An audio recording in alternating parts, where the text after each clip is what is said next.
right? I'm running a race, and I recognize very clearly to be, you can't win a relay race by yourself. And so this race requires us to receive the baton from the person running before you, to run your best leg, and then to hand off this baton.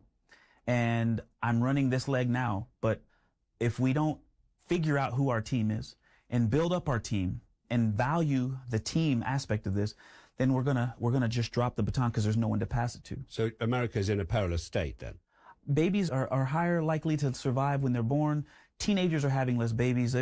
More people can read now than ever in history. The sky has not fallen, but our choices, our actions, and our inaction are going to drive us to where we're going. So it's not a perilous state. It's a state that we've let it get to, and we have to take responsibility. We did this, and let's drive us to a better place. The sky's not fallen. You've been through the sky. You've been up through the sky. Literally. The younger Victor, if I said, Victor, would you go and live on Mars? You'd have to go fly for 9 months. You have to live there for 2 years. What would you say? Younger Victor might have said yes, because he had never flown in space. The one who's been there and spent, 6 months in space and 2 years on aircraft carriers away from home, by the way, would say no thank you. In that relay race, I've run my leg. I want to hand the baton off to a very strong next generation. I want them to be ready, and so my job now is to help get them ready. Can I ask if it's important to you, do you represent anyone? Because you don't look like a lot of the other people who went to the moon. Is that important to you? Oh, very. Of course. There are young people that see themselves because of my role, little brown kids. But you know what? Little girls should look at me as well and see a connection to what they do, because I try to honor the human dignity in all of them. Little brown kids should also look at Christina and Reed and Jeremy and see a piece of themselves if we're doing our jobs right. But there are kids who maybe connect to this only because I'm there, or only because Christina is there, or only because a Canadian is there. And so I value that. I also value my grandfather's service in the Korean conflict in a time when it was very challenging for a man who looked like me to serve his country but not have the full rights of being an American citizen. I value Ed Dwight. He could have been an Apollo astronaut. He could have been the first man who looks like me to go to the moon. But also, like I talked about the space race, if our objective is only to beat China, when we do, it'll be easy to drop the ball. If we only end this conversation at flying men of color and women to the moon, when we accomplish that, when we land on the moon with this diverse crew, it'll be easy to drop the ball. The goal is excellence. The goal is to accomplish these missions, to say we're going to do this, and then to meet that standard. And if we focus on the right things, it will be a lot harder for us to lose interest. So it's important to me, but it is not the mission. It's not the only thing. I'm glad we did it. I'm glad crews are more diverse because our office is more diverse. But we're not only flying for that reason. Thank you for listening to the interview.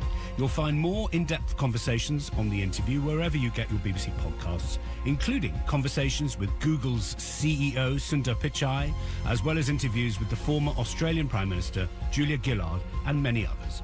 Until the next time, bye for now.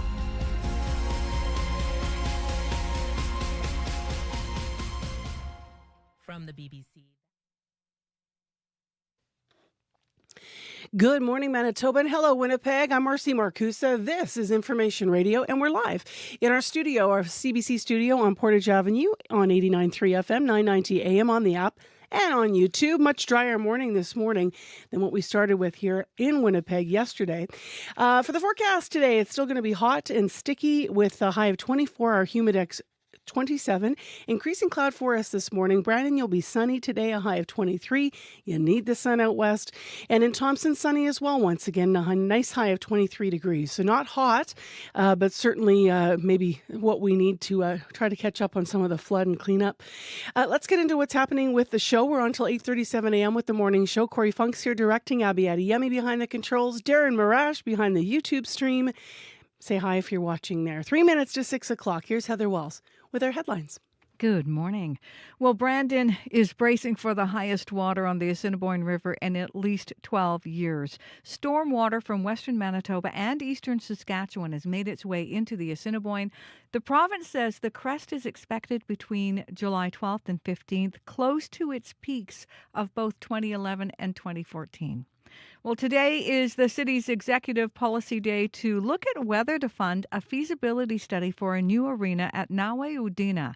Treaty 1 Development Group wants to build a 6,000-seat arena at Taylor and Kenaston. Councillor John Orlico says a new arena is needed in Winnipeg. However, the proposal has hit a snag. We'll tell you what that is in our next local news coming up at 6:30. All right. Thanks, Heather. Thanks.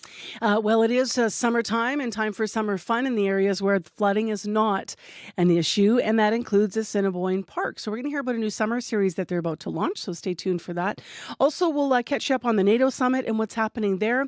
Plus, a woman who was innovative in starting a theater company here in Winnipeg, Sick and Twisted Theater, has decided that her days of being an artistic director are behind her. Still a lot of future in front of her. We're going to find out more about the company and how her ongoing efforts to have actors who are disabled be cast in roles of characters that are disabled continue. So stay tuned.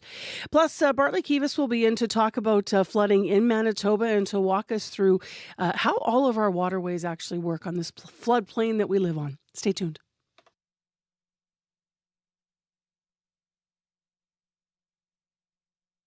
I'm Ali Hassan, sitting in for Tom Power. Before there was Katie Lang, before Peaches or Chapel Roan, there was Carol Pope. She was Canada's first queer female rock star.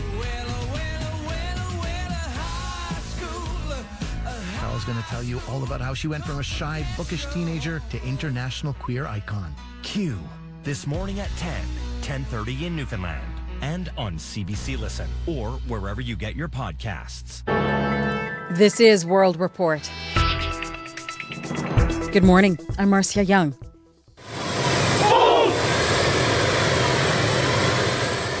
Prime Minister Mark Carney is greeted by Turkish soldiers in Ankara. He's joining several European leaders today for the NATO summit in Turkey.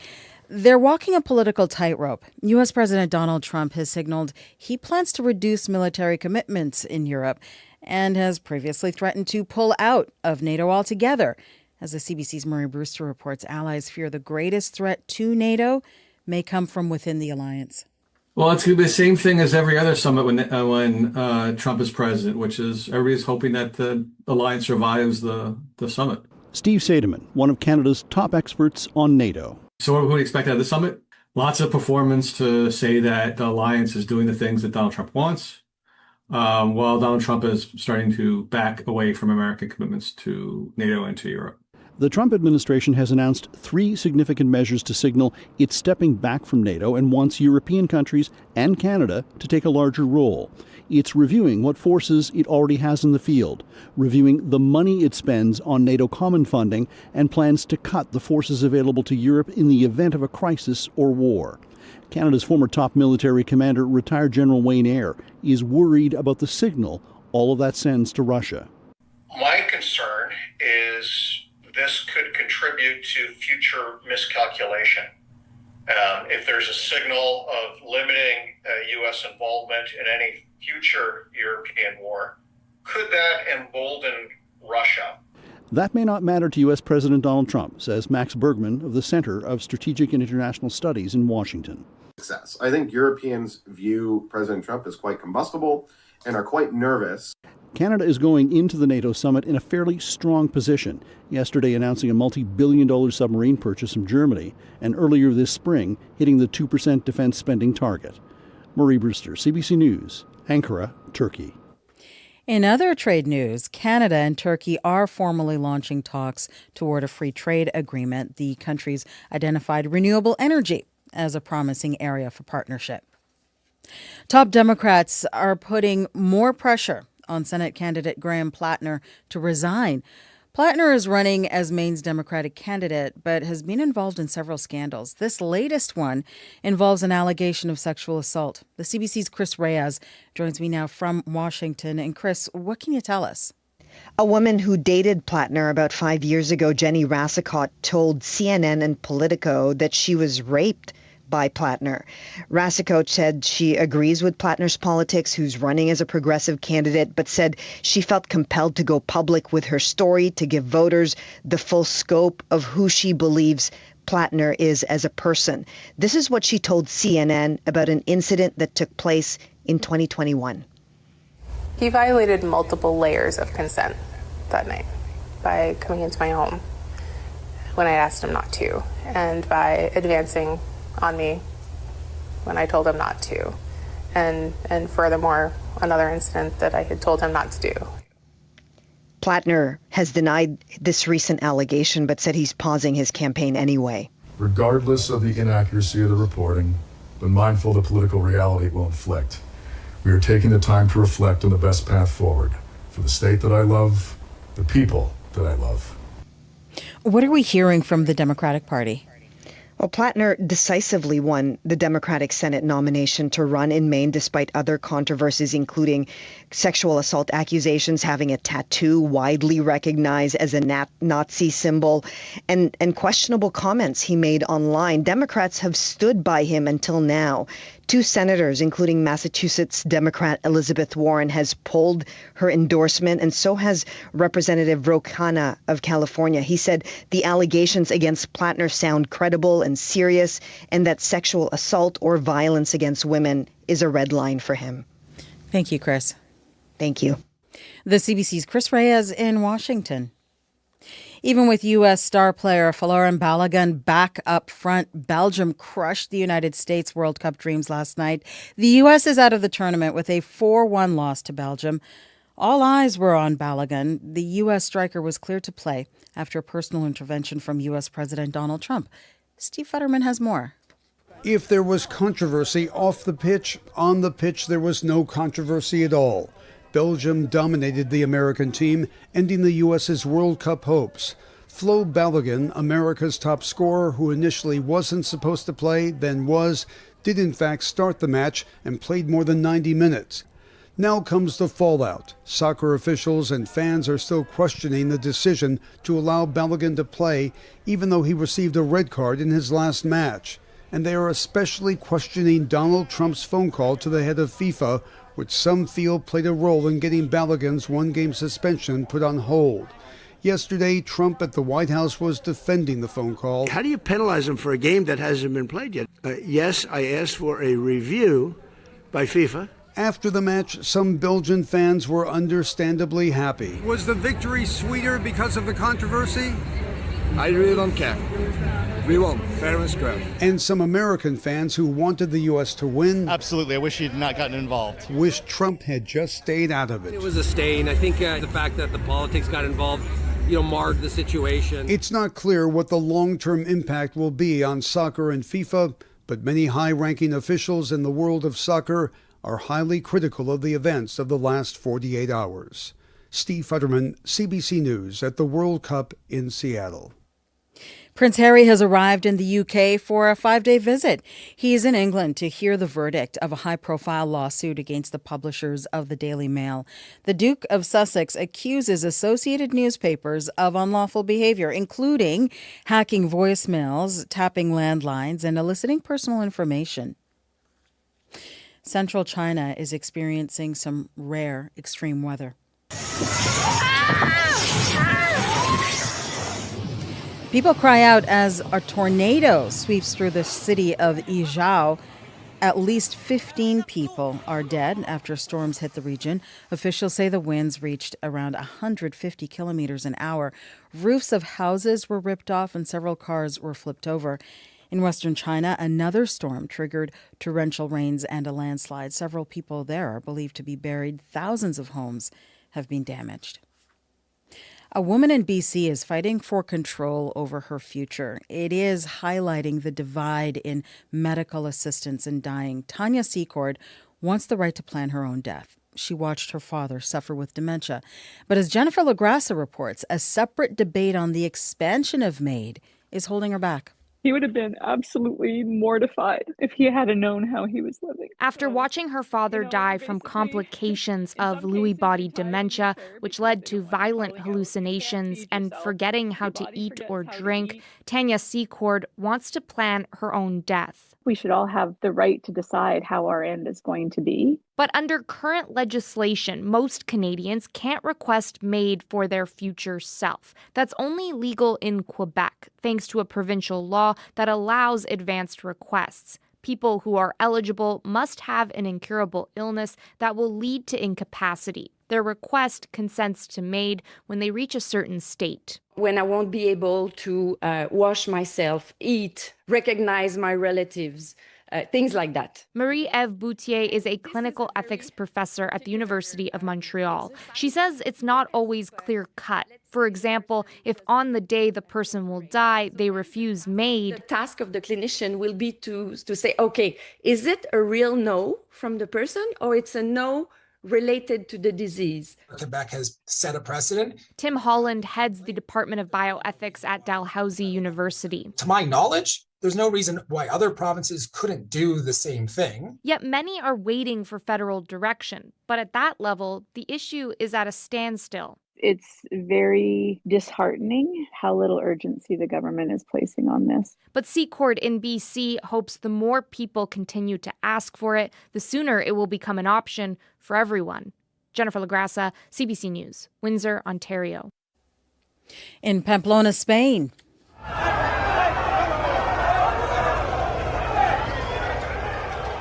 At least 5 people are injured in the first bull run of the year. It happened during Spain's San Fermin festival.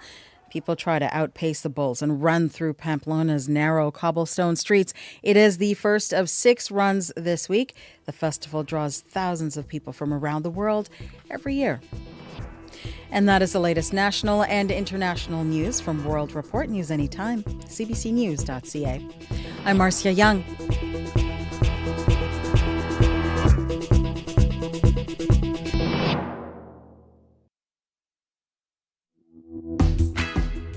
Hey there, everybody. A lot drier in downtown Winnipeg and across the province, in fact, despite Churchill, where it is raining today. That's good news because we need to clean up from floods. I should say start the cleanup and the process. Thanks for being with us, everyone. On 89.3 FM, 990 AM on the app and YouTube, this is Information Radio on CBC. As I mentioned, live from downtown Winnipeg. It's 18 degrees here this morning. The hotspot in the province is Victoria Beach at 20. Well, we do have summer fun to look forward to in this province, starting with the Assiniboine Park. We're going to talk to them first out of the gate this hour on the show. They have a summer series, and we'll tell you all about it. In addition, this hour on the program to Serious Matters, the annual NATO Leaders Summit, as you've been hearing, does kick off today. It's going to be shorter than usual. We'll talk about why U.S. President Donald Trump might have something to do with that. And then we'll hear all about the new fleet of submarines that was talked about yesterday federally. Right now, though, let's go to Heather Wells for local news headlines in Manitoba. What's developing today, Heather? Well, good morning. A pharmacy in Dauphin is going to great lengths to help people in the area cut off by flooding. They're helping get medication to those who need it using a helicopter. We're hearing about the Dauphin Clinic Pharmacy using that helicopter. The co-owner of the pharmacy, Barrett Precision, says it was contracted by the province, while the local fire department has provided a boat to also help with deliveries. So we'll hear the latest on that. And the fire chief in St. Lazare says he is trying to help people stay calm as the Qu'Appelle and Assiniboine rivers rise around them. We'll hear the latest on the flood preps going on in Western Manitoba in our next local news coming up at 6:30. All right, thanks, Heather. Thank you. It is time now to get into our forecast. Abby Adiemi, good morning. Yeah, good morning, Marcy. We're still dealing with a mixed bag as we get into the week. We're looking at cloudy conditions in the southern area, but we see the sunshine already making its way in. We will see those clouds roll back in as we get into the day. Then if you look up north, we still have the smoke impact in the Lynn Lake area and the Tuduli Lake area, where we have those warnings in place there due to the smoke affecting the air quality as you travel far north. So take it easy. Try to reduce the time you spend outside. But for the Red River Valley region, 18 close to 20, depending on where you are, mainly sunny outside at this time. But we're expecting some clouds to increase as we get into the day, and we will get a day high of 24. Factor in the humidity, it's going to be around 27, and we will enjoy some sunny conditions, and some winds will develop later. So we will be seeing more like a cooler day across the province, just with the sunshine to start, some clouds to roll in the south, and then we climb to a daily high close to 25 in most of the regions. But for tomorrow, Marcy, we begin to warm up. We start from 27 tomorrow, Marcy. All right. Thanks, Abby. Thank you. For our first look at our morning commute, Corey Funk is in also. Yeah, one issue to keep an eye out for here in the city. If you're going northbound on Pembina, crossing over the bridge that goes over Abinogi-Mikina, all of a sudden you lose your two right lanes, leaving just that left lane between the bridge and Plaza. So going to be pretty backed up, as you can imagine, this morning. That's northbound Pembina at the Abinogi-Mikina overpass. If you do see anything else, though, if you're walking, biking, driving, you can let me know. Of course, those flooded roads, still a big problem around Duck Mountain area, just around Swan River as well, Minnetonus. So just check Manitoba 511 before you hit the roads in that area. If you see anything else going on, 204-788-3093.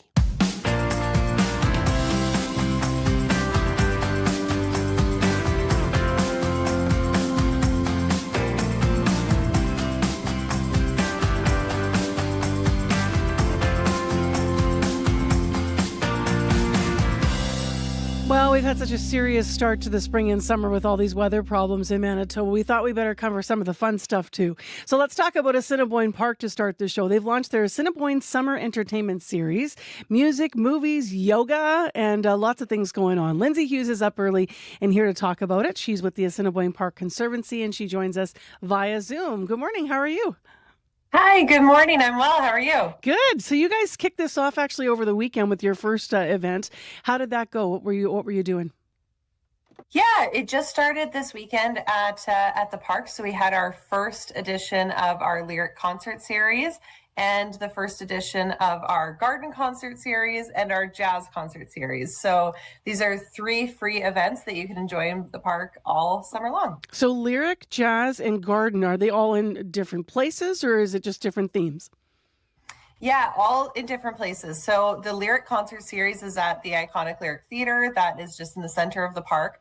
The garden concert series is in the Performance Garden at the Leaf. So that's really a really mellow, nice energy for the summer. It's really just some more calm music in the gardens. And then our jazz concert series is in the Leo Mo Sculpture Garden. And that tends to be a really busy event, but it's also a very, very calm, cool vibe in there. So really enjoyable, all 3 of them. I love that. So there's obviously the Lyric. I've been to lots of concerts there.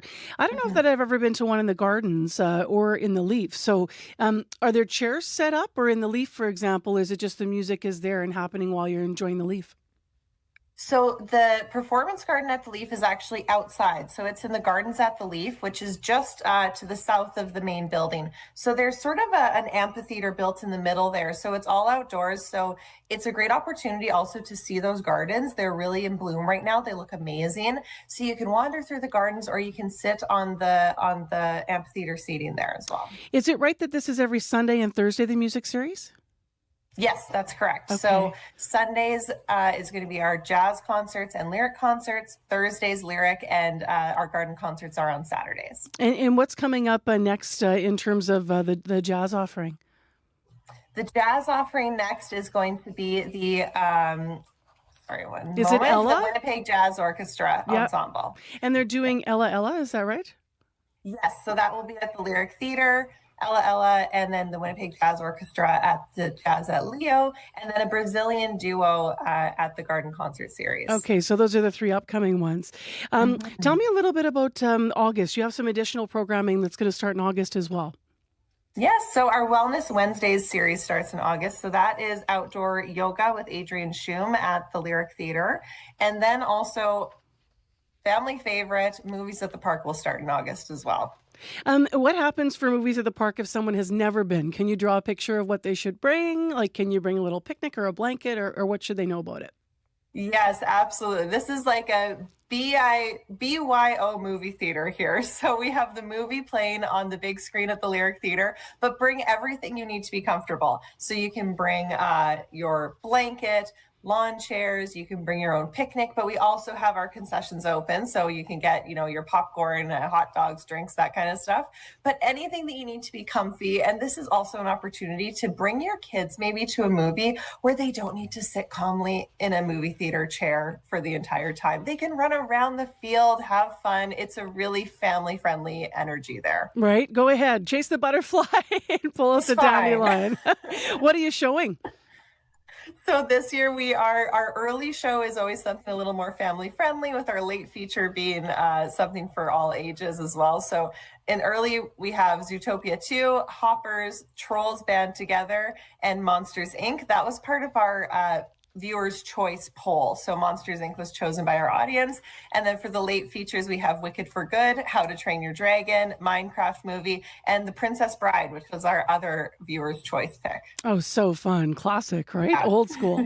I guess just last, what should people know if they're, obviously we talk about these things, but then they might remember later and go, hang on a minute, what was that one? Is it all up on the website? Yes, our full schedule is available at assiniboinepark.ca. All right. Thanks very much for being up early with us this morning and telling us all about it, Lindsay. It's nice to talk about something that's happening in the community that's super fun. Appreciate it. Great. Thanks for having me. Lindsay Hughes up with us early with the Assiniboine Park Conservancy, talking about their concert series, entertainment series, I should say, all kinds of things going on. Cassidy Mann is one of those artists that's going to be playing the Lyric on Thursday, July 23rd. We have some of her music now this morning. Here she is with Double Denim.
Kind of a groovy little tune, right? Kind of reminds me of, it's called Double Denim. I'm imagining like putting on your jacket and your jeans, getting ready to head out for the day. It's going to be a nice day on Winnipeg. We can enjoy it across the province. Just a little bit cooler. The rain isn't in the forecast for southern Manitoba. It's 18 right now, and today's high in Winnipeg will be right around 24 degrees. And it's going to be pretty decent in the places that need it the most as well. Sunshine and a high of 23 in Brandon, so Westman's looking pretty dry. Thompson sunny and 23 as well. There's just some rain right now up in Churchill. Well, next on the show, Prime Minister Mark Carney's in Turkey today for the annual NATO Leaders Summit, and it will be shorter than usual with just one dinner and one meeting scheduled for the heads of state. The tighter itinerary might have to do with U.S. President Donald Trump, who has well-known problems with the NATO alliance. Here to talk about it is Richard Shamuka, Senior Fellow at the Macdonald-Laurier Institute, and he's here via Zoom this morning. Nice to see you. Good morning. Thanks for having me. So tell us a little bit about this idea that it's going to be shorter.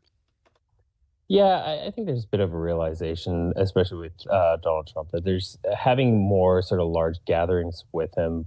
There's a large potential sort of derail the discussions, and having it more focused on smaller bilateral meetings, where he has a lot of private meetings with smaller groups, tends to get more sort of success out of it. It's also be noted that there's a fair few sort of smaller gatherings throughout the year with the secretaries of state or foreign affairs ministers or defense ministers that a lot of the real substantive process occurs at. So not having it so focused on these large gatherings sort of just allows it to work better and sort of gets more sort of substantive work done overall. NATO Secretary General Mark Rutte says he wants members to explain how they plan to ramp up defense spending. So spending is often the focus of these summits, but now some countries have met targets, or at least initial targets. What's the ask for the explanation about? Yeah, so that was probably one of the biggest sort of benefits or sort of the breakthroughs that you had in the last meeting last year, where you had hitting 3.5% of core defense spending by 2035, sort of was seen as a major advance for the alliance, getting some new capabilities. So I think seeing the momentum on that continue by states actually providing more detailed plans, because we've seen a bit of backsliding by some states. Spain just rejected the objective outright. You saw Keir Starmer's government in the UK fall partly on the resignation of the defense minister because he didn't see that there was actually a credible path for that funding. So ensuring that momentum continues, that this just isn't a sort of a objective that was signed to placate Donald Trump last year, and that will sort of no state's going to meet after 2028. I think Mark Rutte and others are sort of other states that are actually hitting those targets are sort of keen to ensure that momentum continues. They're looking for proof of the path instead of just the promise. Ukraine President Vladimir Zelensky yesterday calling for, quote, strong decisions on Russia at this summit. Russia has struck at Kiev. Of course, that 2 days was in the news yesterday morning. Dozens of people were killed in the past week. So that's the context for this. But how much discussion is there going to be around Russia's war with Ukraine, do you think? Fairly significant, but I think there's actually, you're seeing some real momentum on the Ukrainians. This is, I think, the second month in 3 months they've actually taken back a fair bit more territory than Russia's sort of. I think we've just had a frozen feed here with our guest, with Richard. So we apologize for that. We've been in conversation with Richard Shamuka, Senior Fellow at the Macdonald-Laurier Institute. You're back with us now, Richard. We're going to give it a shot. If it stalls again, we'll just get you to turn off the viz, and that always solves it. But, no worries. Yeah. So I think with Volodymyr Zelensky, you've actually seen Ukraine actually make some progress on the battlefield and push back a lot of Russian gains. So I think ensuring that NATO continues support and that the U.S. support remains, that they get more of the missile interceptors that were diverted to the Middle East during the war in Iran to prevent Kyiv and other cities from attack, I think is high on his sort of objectives and the NATO alliance's objectives overall. We were talking a moment ago about the defense spending and the different countries being asked to step up and show how they're going to achieve the targets. Is any of that, though, even if everybody comes to the table with it, is that going to help with Trump's softening support for NATO?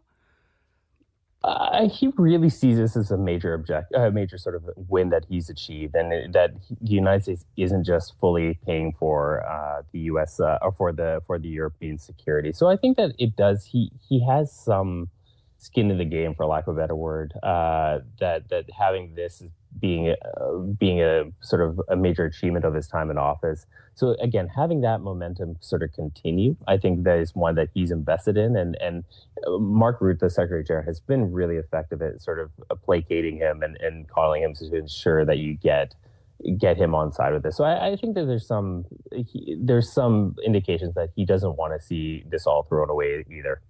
Are Zelensky and Trump expected to meet one-on-one? Is that right? Yes, they are. Okay. What could come of that meeting? Obviously, every time they meet now, everybody sort of braces themselves after that very first meeting in the Oval Office. But what could come of this meeting? We don't know, but their last couple meetings have been somewhat more successful. There's that famous photo of them in a rotunda, sort of discussing the last summit. That sort of, I think that there is some positive feelings there. I mean, President Trump did have a conversation with quite a long conversation with Vladimir Putin just yesterday or a couple of days ago now. So I think that him to impress that we are doing well, we are actually having some gains. I think that sort of impressive on that side. So it's not just a one-sided sort of view of what's going on. I think that there is some possibility that it actually could get that momentum continue, as I alluded to before. All right. Thank you for joining us this morning, Richard. Thanks for having me. That's Richard Shamuka with us live, Senior Fellow at the Macdonald-Laurier Institute. You know the voices that tell the story of our province. Now you can take them anywhere. From the essential start to your day on information radio to the conversations that define our lunch hour on Radio Noon and the pulse of the city on Up to Speed, your local connection is always within reach. Just open the CBC News app, tap the local drop-down, and hit play. Your favorite voices, your province, right in your pocket. Download the CBC News app today, your daily rhythm, live and local. Phil DeMontis coming up here with business news. He's filling in for Crystal Ramlakan this week, so we'll talk to Phil right after your 6:30 local news. Remember, news anytime as it develops online at cbc.ca/Manitoba. Pretty decent Tuesday morning here as we get near 6:30. We're seeing some sunshine outside and a clearer day, much quieter, calmer, and certainly drier than we had yesterday.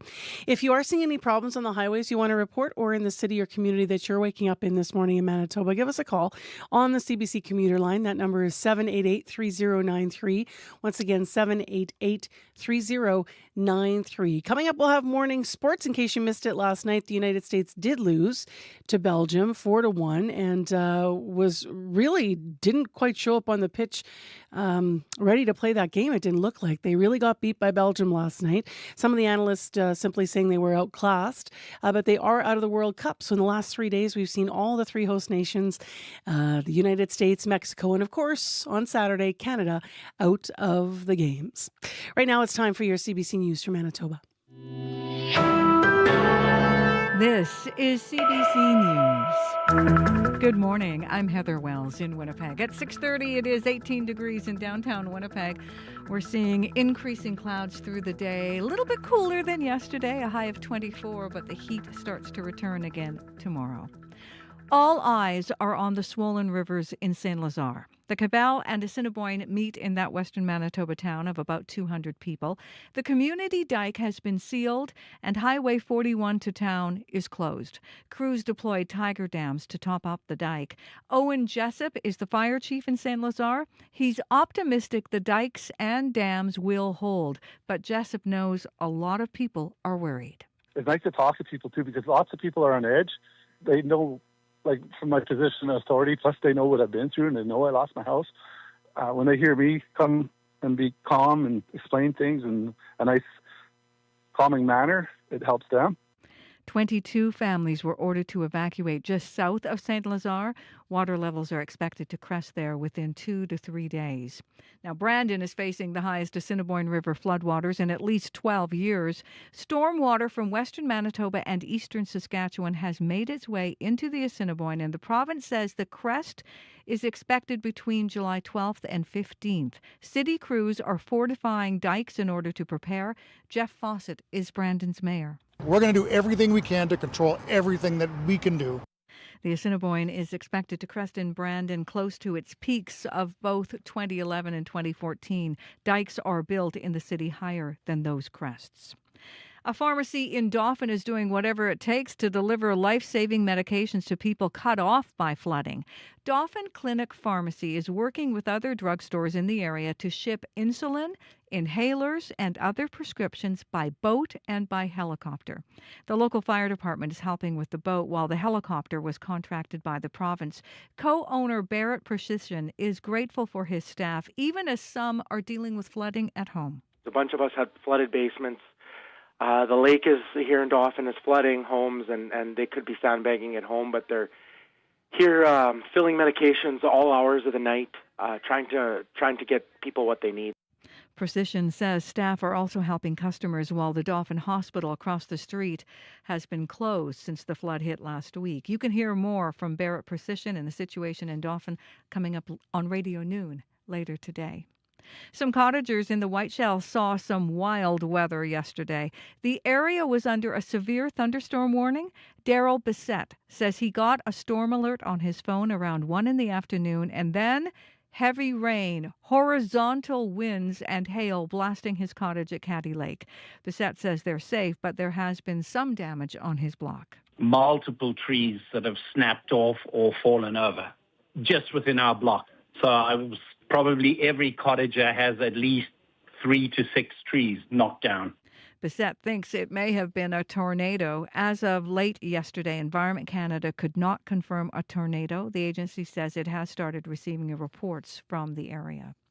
Well, today, the city's Executive Policy Committee will look at whether to fund a feasibility study for a new arena at Nawe Udina. Treaty 1 Development Group wants to build a 6,000-seat arena at Taylor and Kenaston. Councillor John Orlico says the new arena is needed in Winnipeg, but the proposal has hit a snag. An agreement the city had signed with True North to build what is now Canada Life Centre. That agreement gives True North exclusive negotiation and development rights over government-funded major sports and entertainment facilities for 25 years after the downtown arena opened. Orlico says because of this, the feasibility study would only examine the idea of a community arena, not a larger venue. Hopefully that Treaty 1 and True North can negotiate an agreement. The agreement with True North is over in 2029. So I think, there's opportunity to negotiate this or even slow down the feasibility study if they had to. CBC has reached out to True North and Treaty 1 and have not yet received a response. Prime Minister Mark Carney's in Turkey for the next 2 days, taking part in a NATO summit. The alliance is trying to boost spending among its members. Canada will arrive in a position to help lead the alliance. Our fiscal framework has already budgeted to achieve 4% of GDP in total defense spending by the end of this decade, ahead of NATO's 2035 timetable. Yesterday, Carney announced a German company will build Canada's next fleet of submarines. You can hear the latest national and international news coming up on World Report at 7. Well, Belgium is advancing to the quarterfinals at the Men's World Cup after easily defeating the U.S. 4-1 last night. The game was overshadowed by FIFA's controversial decision to allow U.S. striker Folarin Balogun to play. His red card was overruled after President Donald Trump intervened with FIFA's president. Belgium midfielder Nicolas Raskin reflected on the controversy after his team's win. I think there's always a justice somewhere in life, and the fact that something happened like that, you can call it how you want, but we don't think that was fair. And today, I think it just brings us a little bit of luck that we needed to win the game, and that's it. Belgium now goes on to face Spain in Friday's quarterfinal match. You can find the latest news updated throughout the day. Just head to cbc.ca/Manitoba. They just looked outclassed last night, the Americans on the pitch. And I think that some of the commentators, I know others in the newsroom heard it too, where their play, the U.S. play, was described as sloppy. It was just like they were playing a different game entirely, like a different style of soccer. And then usually if your opponent's like, getting ahead of you that much, like they were so open, Belgium, they were just like having their way. They had control the whole time. Yeah, that I kept waiting for the Americans to change their strategy then, like stop playing zone then, like play the man like hard, like get in there and take more chances. But never happened for them. And then I did feel badly though, just because I can't even imagine what the American keeper felt like when he came out to play a ball and didn't play it or grab it or kick it away, and it got taken and they scored. So Well, and you could see the looks on the fans' faces too, because it was in Seattle, so it's heavily favored for the American side. Yeah. Well, now as I said, all the host countries out now, so we'll watch who takes it the rest of the way. Thank you, Heather. Thank you. Game today, of course, is going to be the last one in Canada, so a lot of people will be watching that as we close out the venue there. Let's get to Abby here. It's time for the regional forecast in Manitoba, and an important one. Hi, Abby. Hi, Marcy. Let's start from the north, where we still have the active air quality warning in place in some areas due to wildfire smoke causing poor visibility and, of course, breathing issues for lots of people in the Lynn Lake and Tudula Lake region. So take it easy there. And then if you look at down south, we're seeing sunny conditions for now. Most of the regions crawling near 20 degrees. We're seeing 12s, 14s, and even 15s in some areas. For the city, we are seeing sunshine outside. Expect increasing clouds through the day as we head to our daily high of 24 and a muggy humidex of 27 under some windy conditions. This is actually going to be following this mainly morning start we have. We're seeing temperatures in the city around 18 at the Forks and 13 at the airports. Conditions will stay mild as we move through the afternoon for the city before we enjoy some clear conditions tonight. In the south, the Pembina Valley region, from Morden towards Port de la Prairie, we're seeing 17 there. Sunshine also present, aiming for a high of 24. Brandon all the way towards Nipawin, we're seeing sunny conditions there. 11 degrees at this time, aiming for a high of 23. From the Dauphin area towards the Russell and Roblin area, we're seeing 12 degrees, sunshine there, targeting a high of 24. Then we move over to the Interlake region, Gimli and nearby. Sunshine there, 13 degrees at this time, tracking towards a high of 25 before those clouds will roll in later. Then we go into the north. While the smoke impacts regions as you go far north, the power Flin Flon Thompson, we're going to be seeing highs between 22 and 25. The power, we're looking at 13s and 14s at this time, aiming for 25. Thompson is at 14 and sunny, warming up to 23. And then we see around the Gillam area, we're looking at cloudy conditions, 15 degrees at this time, warming to 21. Then Lynn Lake, where we have that smoke present there, we're looking at mainly sunny conditions there, 13 degrees right now. We're seeing a high of 22 there. Also, another smoky part of the north, Tudula Lake, 12 degrees. Spotting light rain falling there at this time, a high of 19. And then for the Churchill and York region, we're looking at mainly cloudy conditions. We saw some mist there, still clearing out, 13 degrees at this time. There's a good chance of showers. Just the high would just really stay around 13 for today for that part of the province. So it's more like smoke in the north, and then we might spot some showers in the south, but it's more like a sunny day with clouds really building in the southern part of the province, with most regions down south warming close to 25. Winnipeg, we get to 24 today. We're currently at 18 at the Forks. Okay, stick around, Abby. We got to have a bit of a chat about Summer Music Festival memories, or just musical memories in a moment. First, though, Corey, you did get a call about the commute. Yes, Vic called the commuter line. He says northbound Henderson at Wellams Lane, that's the street kind of just before Chief Peguis Trail. The medium middle lanes are blocked right now by emergency vehicles. So not sure exactly what's going on there, but you do want to stay right to get around that. Not too many backups yet, but if you do see something going on, if you're walking, bike, and driving, you have an update on that, anything else you're seeing, give me a call on the CBC commuter line. That number, 204-788-3093. Don't know if you want to weigh in too, Corey. So we have these tickets for the Salamander Summer Music Festival, July 17th to 19th at Rideau Park in Brandon. And for a chance to win a pair of weekend passes, what we are asking you to do is call us or email us with a musical memory. Now, it doesn't have to be a Summer Music Fest memory. It could be you singing in the mirror, doing an air band in the basement, or I don't know, any kind of memory. Maybe we were watching a recital. So there's lots of ways that music plays in our life. So what's your musical memory? I used to live in Newfoundland. Okay. And I don't know if you hear the comedian Sean Majumder. Yeah, of course. He has on music. CBC for a long time. He runs a too. music festival out there called The Gathering out in the town he grew up. It's a small outport town, 5 hours north of St. John's. What's the town? Oh gosh, Can't remember. Okay, yeah, it's can't okay. remember now. Yeah. Burlington, that's what it's called, Burlington. And it's a small gathering, and it's just a bunch of mostly Newfoundland bands that come and play like right on the shore. It's beautiful out there. That. And one of the bands that plays, it's a weird CBC, was Tom Powers' band, the Dardanelles, fun. and they came and they just had like a really great set, but then like at one point, like this was before I worked at CBC, so I was a little starstruck. Like Tom Power was playing in the band, and he came down. I was dancing with Tom Power. He came down and we did like a little circle dance, and like while his band was playing, and it was just really fun. It was a really good time. I love the setting. Outdoor, something about outdoor music, right? It was the best. Abby, you got one? Got a memory? I think that would be like 2 years ago at the jazz event at the Assiniboine. Yeah, we were just talking about it. We were just talking about it. I really set my calendar to attend. That was 2 years ago. I was going to attend it, and I had it fixed, and I was prepared for it. But I was 2 days late. Oh, no. Going to see jazz in the park and getting it wrong. And I really wanted to see it. We got to get you a better calendar. So I was like, what happened? And I got there, and I'm like, I thought I was like early for the event, and I was waiting for people to arrive, and it was like, crickets. That's the worst. All right, any memory will do. So we're looking for your musical memory. win@cbc.ca. You can email us, or you can always call 788-3205. I'll save my memory for later. We want to hear from you, and we'll announce the winner in the next couple of days here. Actually, we're going to announce the winner by the end of the week. It's time to talk to Phil Demont, who's here to cover business news. Good morning, Phil. Do you want my Belgian soccer comment or my musical memory comment? Wow. Give us both. Okay, let's start with musical memory.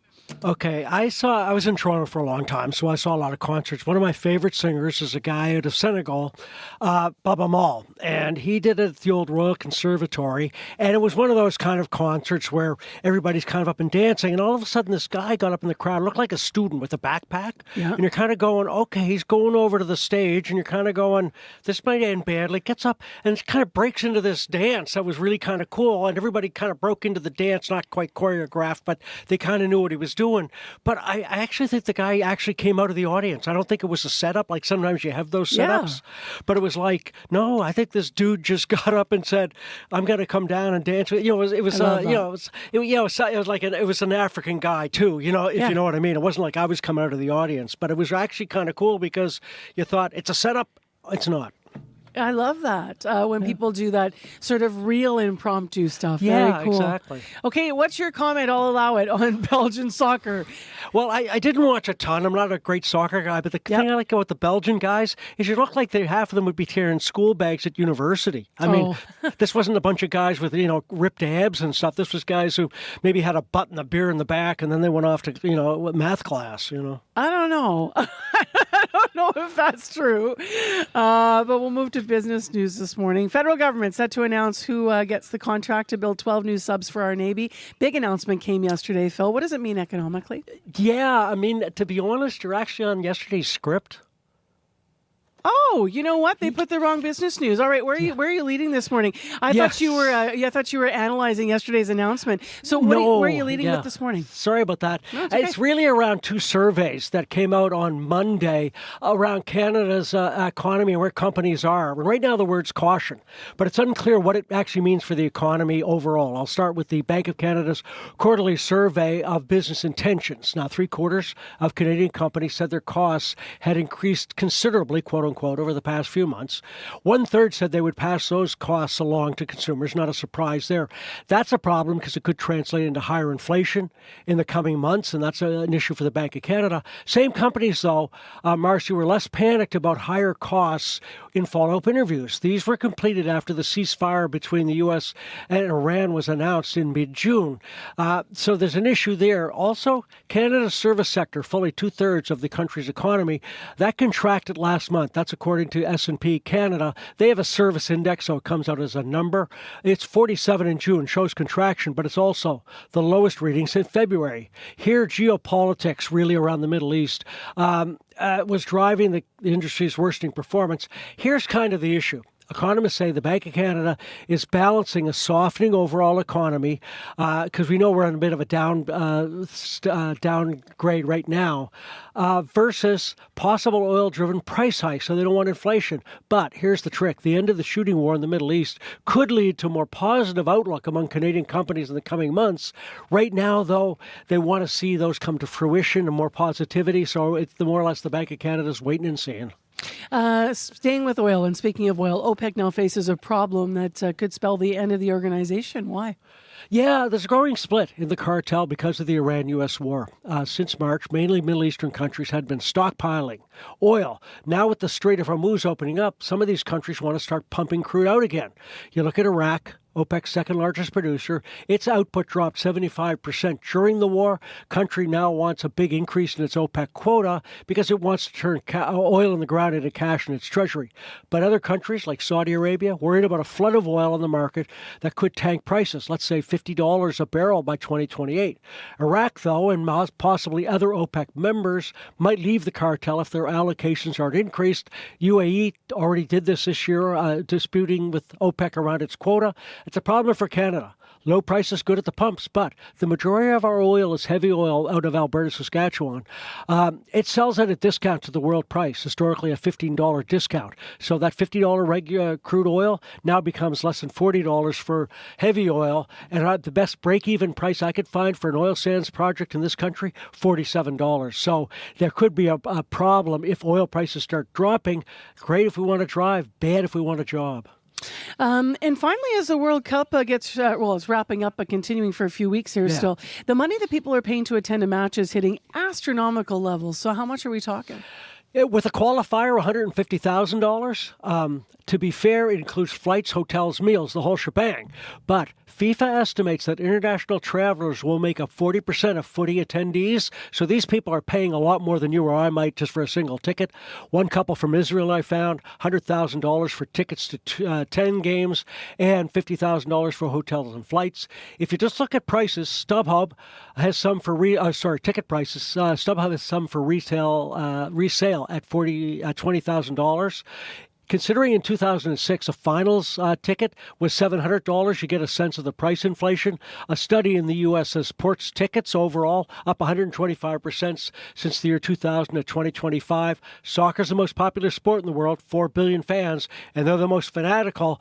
Still, though, in the UK, one ticket to a finals game would cost you about 20% of your overall income, and it's a lot considering you might end up at a 0-0 game. No doubt. All right. Thank you.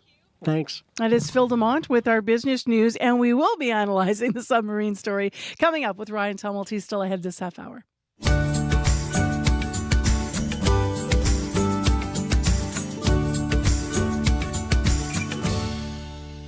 On the topics that matter, your voice should be heard. It looks like this is maybe a one-day blip when farmers across the province need hot and dry. Radio Noon is where you can voice your take. In general, it's harder to find a job even if you're educated. I'm Marjorie Dowhouse. From 12:15 to 1 p.m., Radio Noon opens the phone lines on one important topic. When I was 5 or 6, my parents gave me seeds and helped me plant them. That was probably close to 70 years ago. And here I am still gardening. It just brings everyone together. Radio Noon's call-in segment, 204-780-0893. We want to hear from you weekdays on CBC. It's a nice sunshine in downtown Winnipeg this morning. Seen people walking around, no umbrellas, no jackets. It's already 18 degrees in Winnipeg under that sun. Still ahead on the show nearing the end of the show after 8 o'clock. If you're still with us here, we're going to be having an interesting discussion about artificial intelligence. There's a lot of discussion right now about being concerned about it and being concerned about AI taking over jobs. But what if instead you're asked to work with AI and take advice about how you do your job? And what if AI's advice is just wrong? We're going to talk to a professor over the University of Manitoba who's been studying this, how we respond to conflict with AI at work. So we'll talk to her about what she found out in her most recent study. That's coming up after 8. Right now, Canada is pursuing a multi-billion-dollar deal for a new fleet of submarines. Prime Minister Mark Carney announced the move on Monday, one day ahead of today's summit with NATO allies. As part of our commitments to defend Canada and to support our allies, I'm pleased to announce that Canada has selected TKMS as the preferred supplier for Canada's patrol submarine project. Carney touted the move as the single biggest defence procurement in Canadian history, saying the program would overhaul the Navy's aging fleet and alter the future of the force. Ryan Tumulty's here to test that. He's a political reporter with the Toronto Star. Good morning. Good morning. First of all, how purposeful was the timing of this announcement? Yeah, I think it was on purpose. I think, Canadian prime ministers always like to go to the NATO summit with something to announce, some sort of new military commitment, because we have traditionally lagged behind when it comes to defense spending and meeting those NATO goals. So, Mr. Carney isn't the first prime minister to show up at the NATO summit with a new contract about to be announced. I think, the details in this are important. It's not just that we've signed a major military purchase agreement here, but we've also done it with a NATO ally, and we've really committed to, building something big with one of the NATO countries, and I think that's important. So you talked about the details will be important too. So what do we know? They have to negotiate still this contract with TKMS. What do we know about what already has been agreed to then? Yeah, I mean, what has been agreed to is that TKMS is sort of our first choice. That is what we've agreed to, and now we get into the details of the negotiations with that company. It's still open. The possibility is still there that we could switch to the South Korean, the Hanwha bid at some point if these negotiations go poorly or get stuck on any kind of issue. But, we are moving forward with them. What the government has said in the past is that we're looking to buy 12 submarines.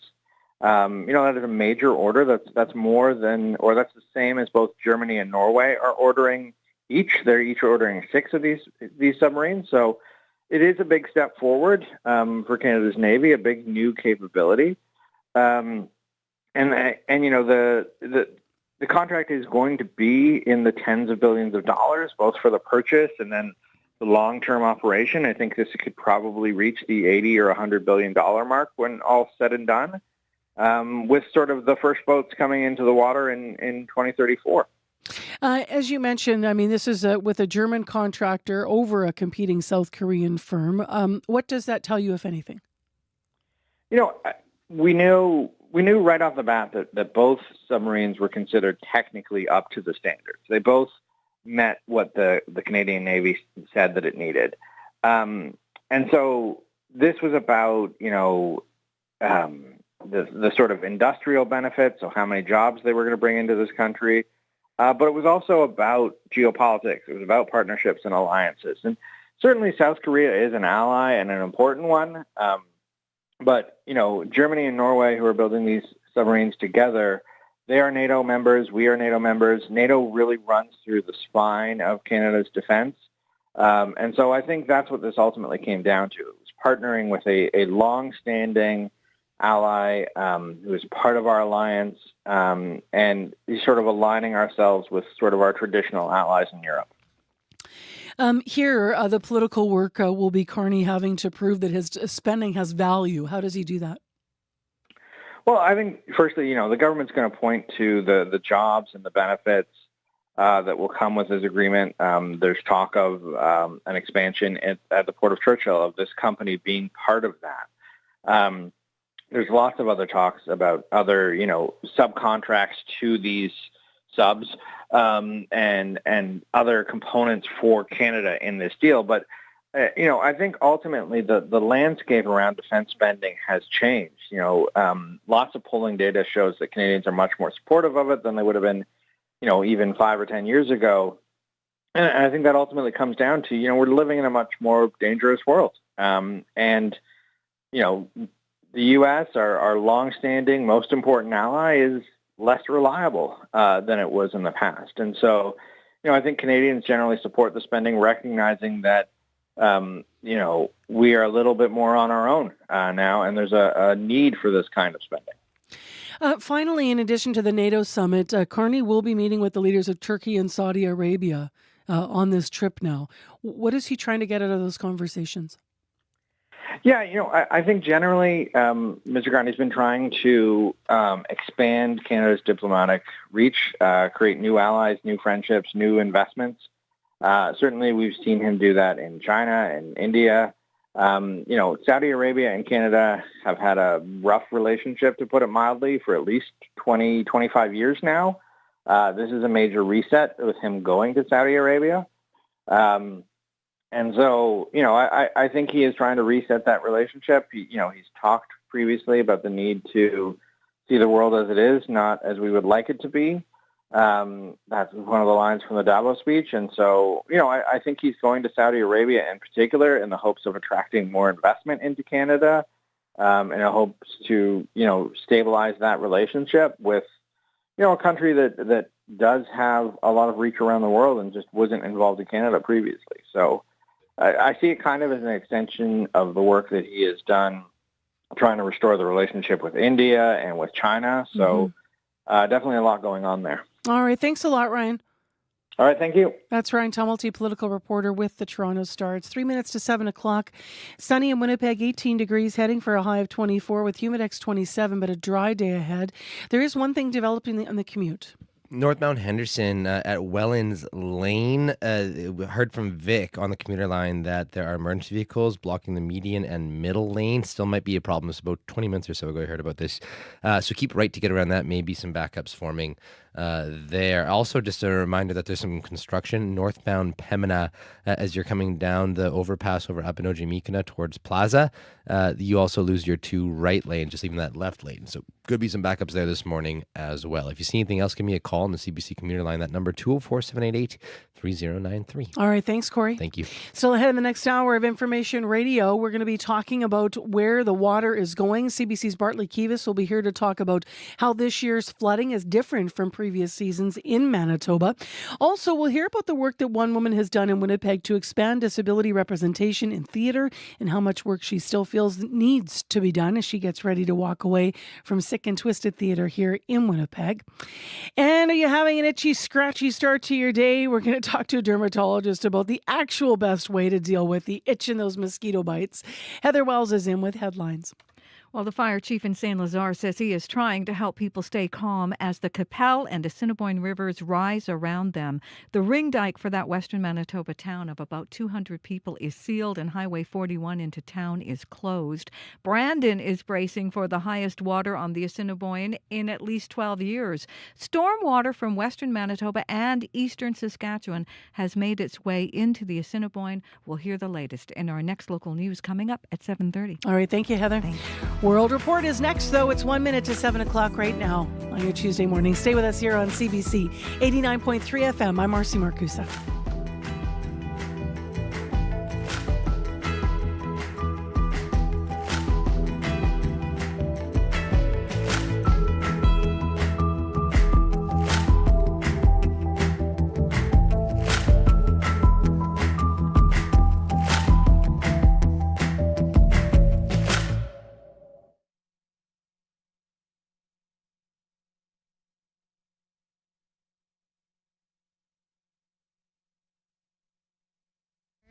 And told that I require multiple billings. Over the last 3 years, complaints around dental diagnosis and billing have nearly doubled in British Columbia. We'll talk about how much of a problem dental overtreatment is in this country and how we can know if it's happening to us. That's coming up on The Current. The Current, this morning at 8:37, 9:07 in Newfoundland, and on the CBC Listen app. This is World Report. Good morning. I'm Marcia Young. NATO leaders are announcing new arms deals as they meet in Ankara, Turkey. They include new arms initiative focusing on drones. Secretary General Mark Rutte. We are building robust counter-drone defenses to detect, identify, and neutralize drones. And today, we are launching the NATO Drone Edge initiative. Through this initiative, allies are investing over $40 billion in counter-drone capabilities over the next 5 years. The new deals were announced as European leaders wait for U.S. President Donald Trump to arrive. Trump has been critical of alliance members, saying they need to beef up their defense spending.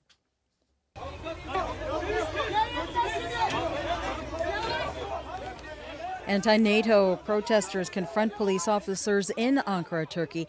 Canada's Prime Minister Mark Carney is among the leaders gathering for today's NATO summit. This summit comes with even more pressure. U.S. President Donald Trump is signaling that he may reduce U.S. military commitments in Europe and has previously threatened to pull out of NATO altogether. As the CBC's Murray Brewster reports, allies fear the greatest threat to NATO may come from within the alliance. Well, it's going to be the same thing as every other summit when Trump is president, which is everybody's hoping that the alliance survives the summit. Steve Seidemann, one of Canada's top experts on NATO. So what do we expect out of the summit?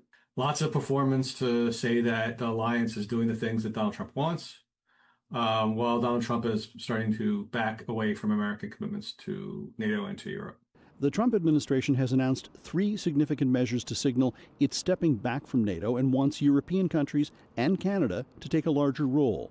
It's reviewing what forces it already has in the field, reviewing the money it spends on NATO common funding, and plans to cut the forces available to Europe in the event of a crisis or war. Canada's former top military commander, retired General Wayne Eyre, is worried about the signal all of that sends to Russia. My concern is this could contribute to future miscalculation. If there's a signal of limiting U.S. involvement in any future European war, could that embolden Russia? That may not matter to U.S. President Donald Trump, says Max Bergman of the Center of Strategic and International Studies in Washington. I think Europeans view President Trump as quite combustible and are quite nervous. Canada is going into the NATO summit in a fairly strong position, yesterday announcing a multi-billion-dollar submarine purchase from Germany, and earlier this spring hitting the 2% defense spending target. Marie Brewster, CBC News, Ankara, Turkey. A Paris appeals court has ruled France's far-right National Rally leader is guilty of misusing public funds. Marine Le Pen has been ruled ineligible to hold public office for 45 months. Last year, Le Pen was handed a 5-year ban from running for public office. She was also sentenced to 4 years in prison for embezzling parliamentary funds. She appealed that decision. Today, a Paris appeals court handed down its ruling. It has sentenced Le Pen to pay a fine of 100,000 euros. She has also been sentenced to 3 years in prison. 2 of those are on a suspended sentence. She will also spend 1 year wearing an electronic monitor. A court verdict and a family rift are taking center stage as Prince Harry returns to the UK. The Duke of Sussex is in England alone to launch next year's Invictus Games. Harry will also hear the verdict in his lawsuit against the Daily Mail.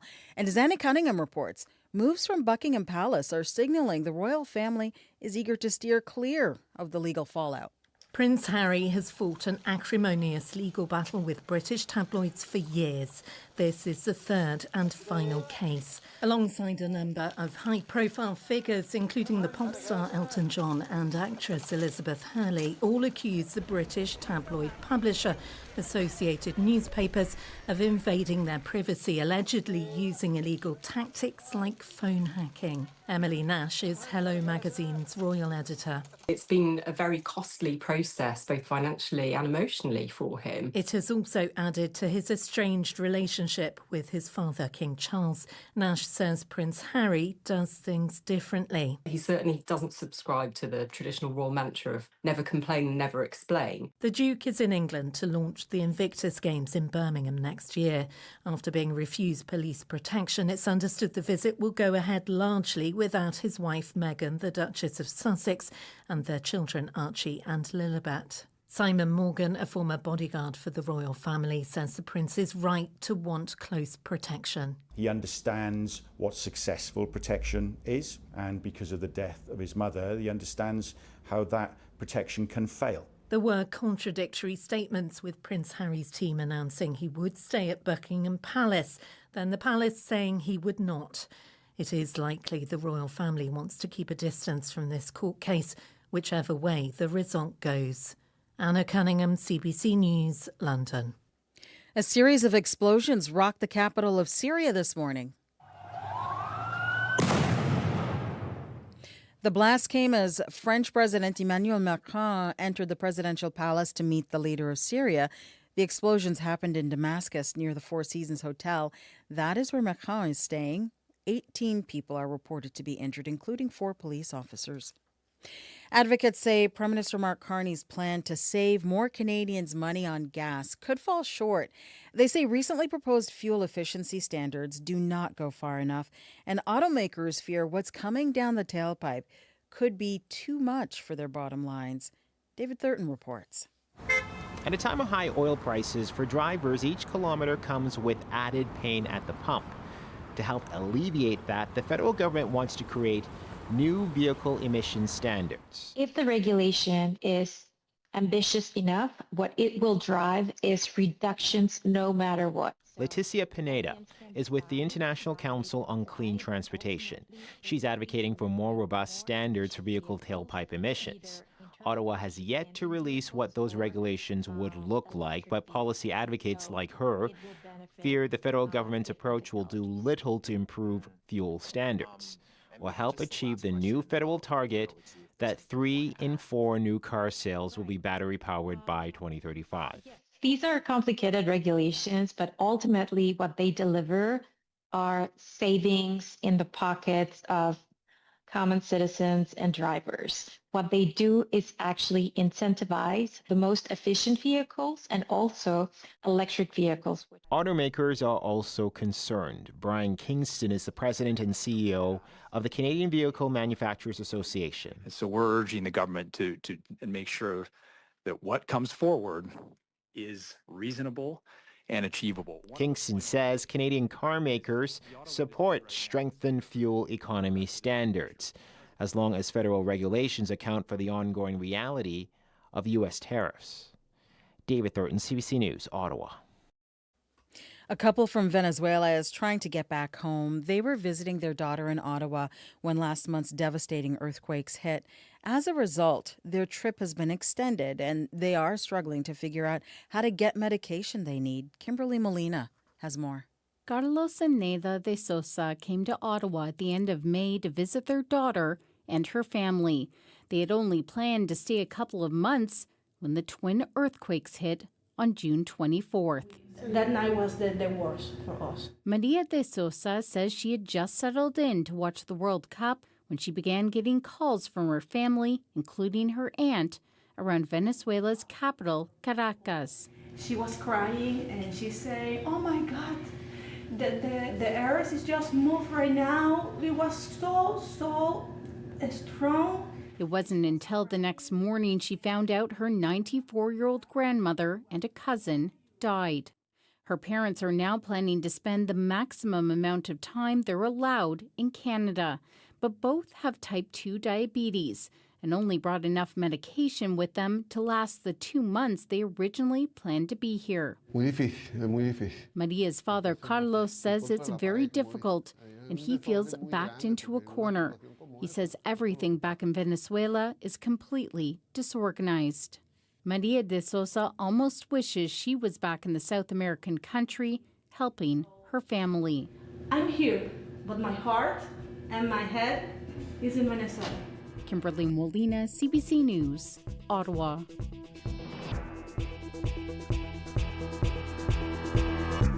And that is the latest national and international news from World Report. News anytime at cbcnews.ca. I'm Marcia Young.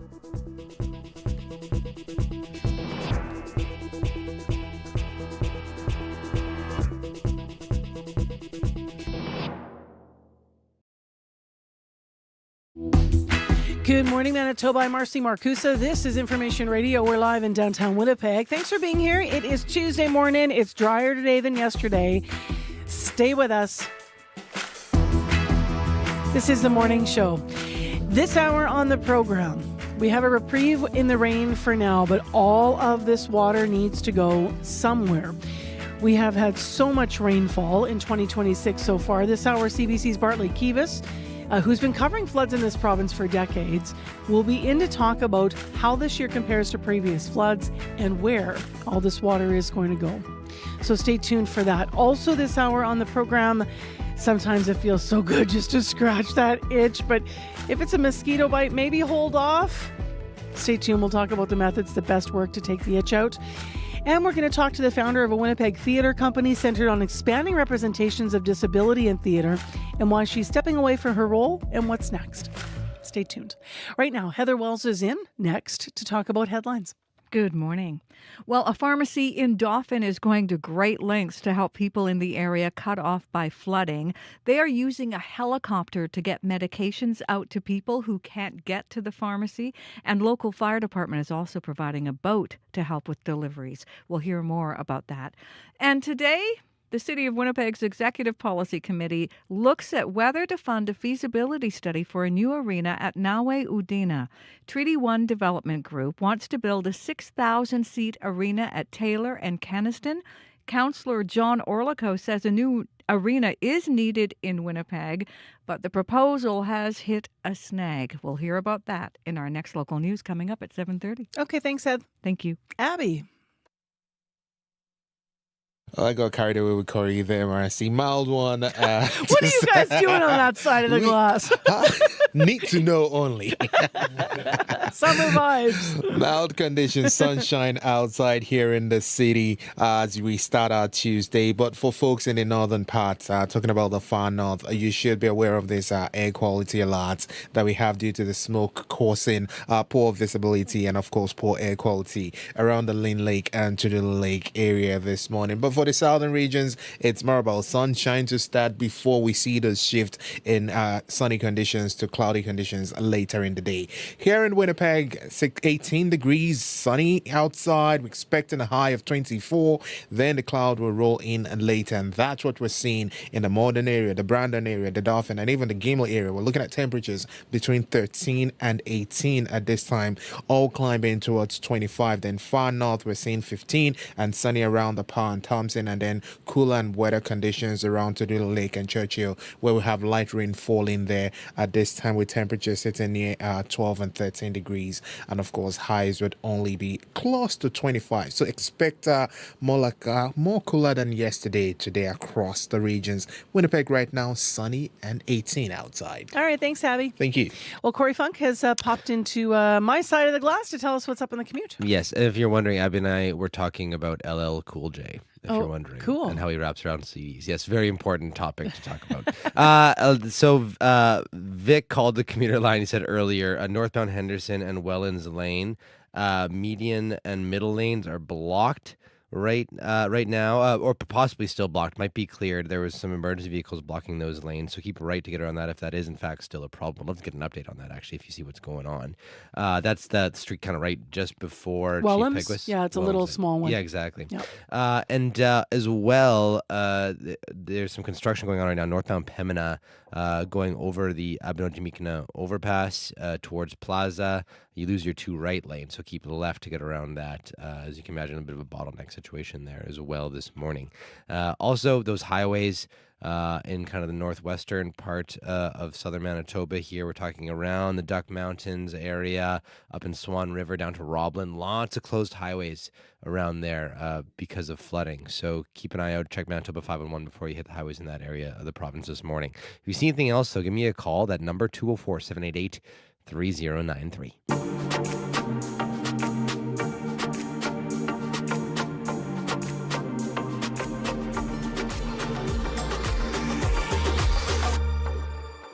Well, we start with a story from our arts community this morning on this hour's show. Sick and Twisted Theatre Company was started here in Winnipeg, you might recall, in 2015. The goal was to produce art by and about people with disabilities. Debbie Patterson, the artistic director who founded the company, though, is now moving on from her role, leaving space, she says, for someone new to grow her work with the nonprofit. She says there's still so much more work to be done around disability representation in the theatre world. Debbie has multiple sclerosis. She is a writer, director, and will continue to act and is with us now. Good morning. Hi, Marcy. So this was so innovative when you started this theater company in Winnipeg. Here, at least it was in our community.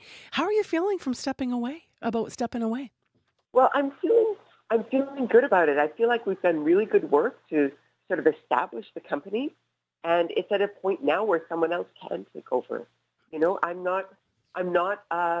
I don't love being an artistic director. That's not something I aspire to. It was sort of a means to an end for me. I just wanted this company to exist. So now that it does, and it's stable enough that it can sustain a leadership change, I'm letting it go. How are you feeling about how far that it's come? Like, what would be a highlight for you when you look at all the work you've done here? Oh gosh, I'm super proud of the organization, and it has a really good reputation. I was recently at the National Conference of Canadian Theatres, the PAC conference, and everybody there had heard of Sick and Twisted. You know, we're just this tiny little company, but everybody across the country has heard of the company and is impressed with the work we're doing.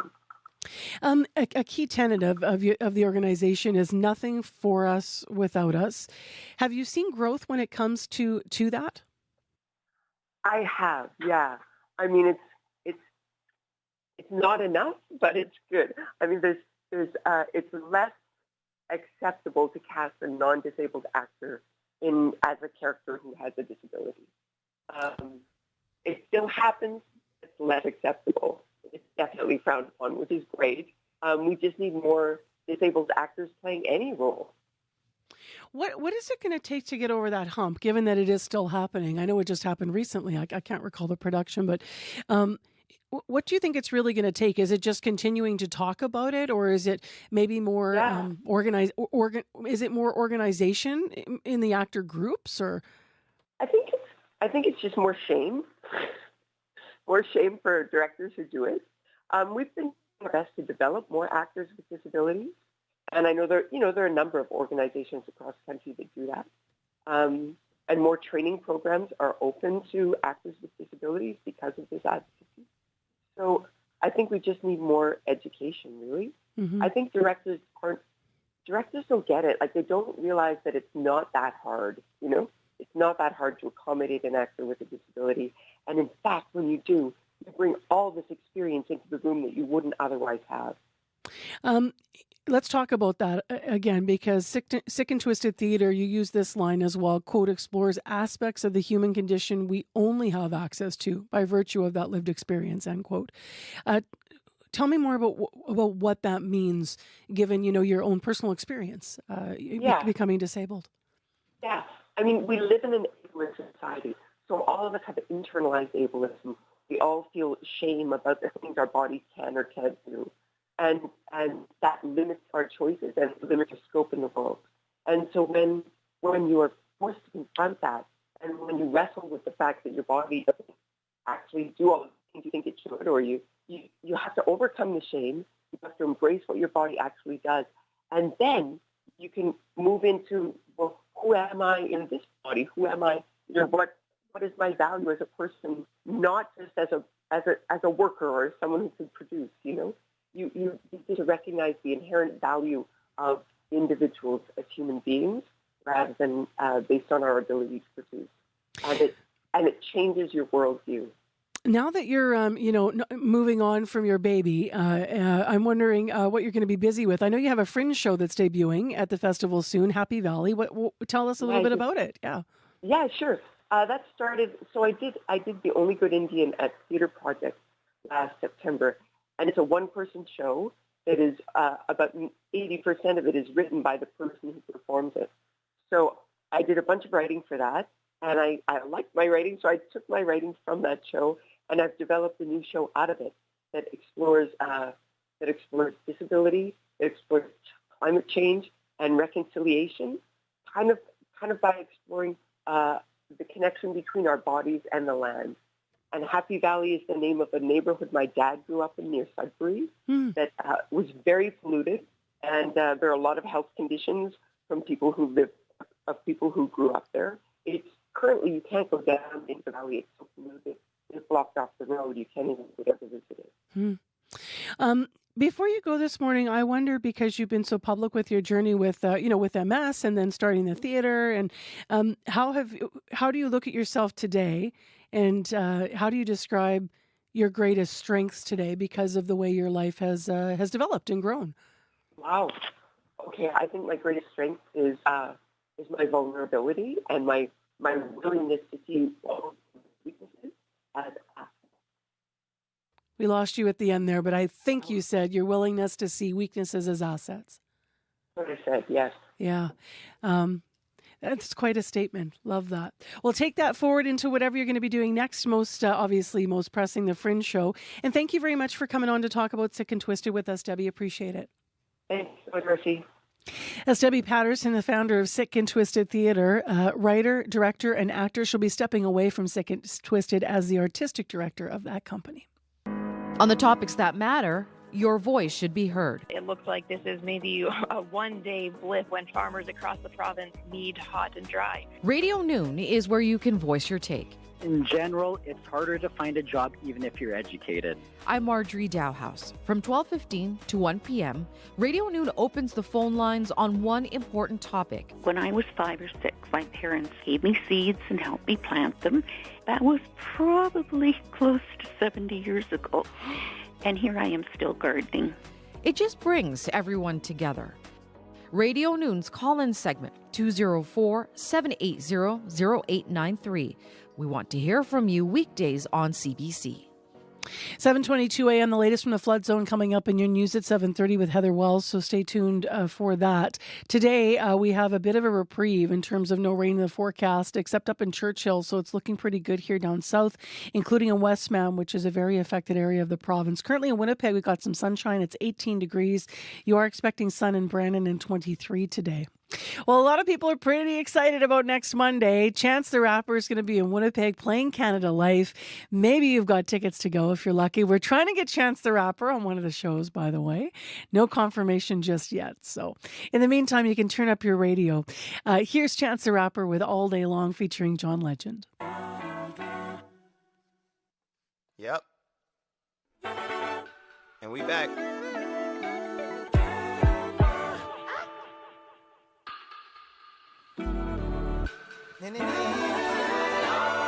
If you blink, you might miss it. You gotta click it or ticket. You gotta go get it before it's gone. End it quickly as it be gone. Life is short as a midget, but mine's a little LeBron. Been a minute since Eminem was a blonde. I need a peace prize, mom invented the bomb. I knew the one in more would only sit on the lawn. I need to get up next like Charlie Center Cologne. I'm about to book a show at the Dim, still in my dome. I still can hit up Sony today and get alone. And shout out to Miss Sylvia Rome, we get along. But that boy advance gotta be bigger than Diddy Kong. I need stock and it gotta be Pippi Long. Can't stop, won't stop bopping like Diddy song. My next tour got 8 legs like Daddy Long. I'm about to have 2 kids that like Daddy song. We can be out here pleasing everybody. We know who we are. And if you with me, then I'm with you, darling. Baby, all day long. Baby, all day long. Baby, all day long. Baby, all day long.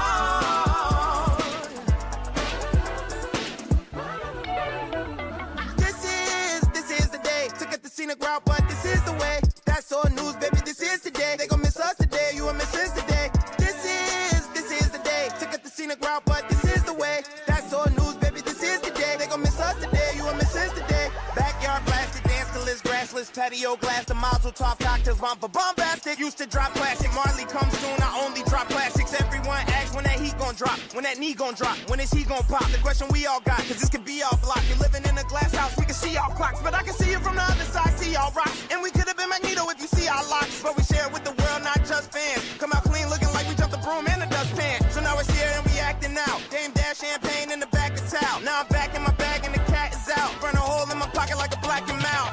We can be out here pleasing everybody. I know you know we know just who we are. And if you with me, then I'm with you, darling. Oh, baby, baby, all day long.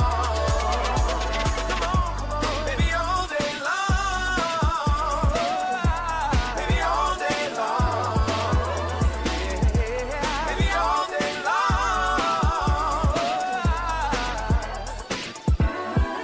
Yeah, we made it.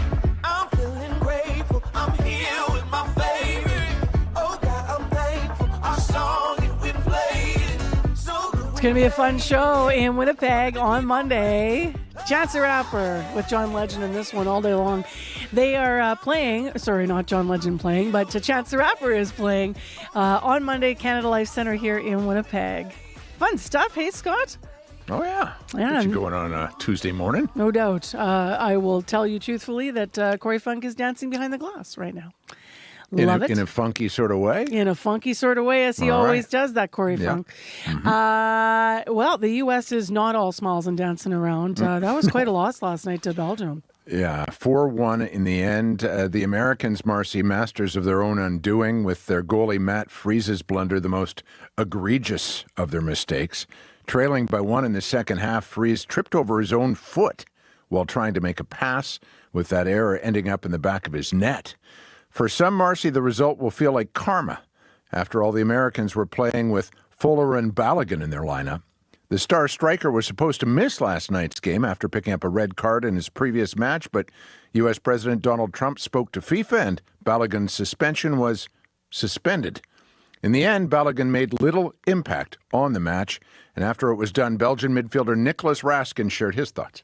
I think there's always a justice somewhere in life, and the fact that something happened like that, you can call it how you want, but we don't think that was fair. And today, I think it just brings us a little bit of luck that we needed to win the game, and that's it.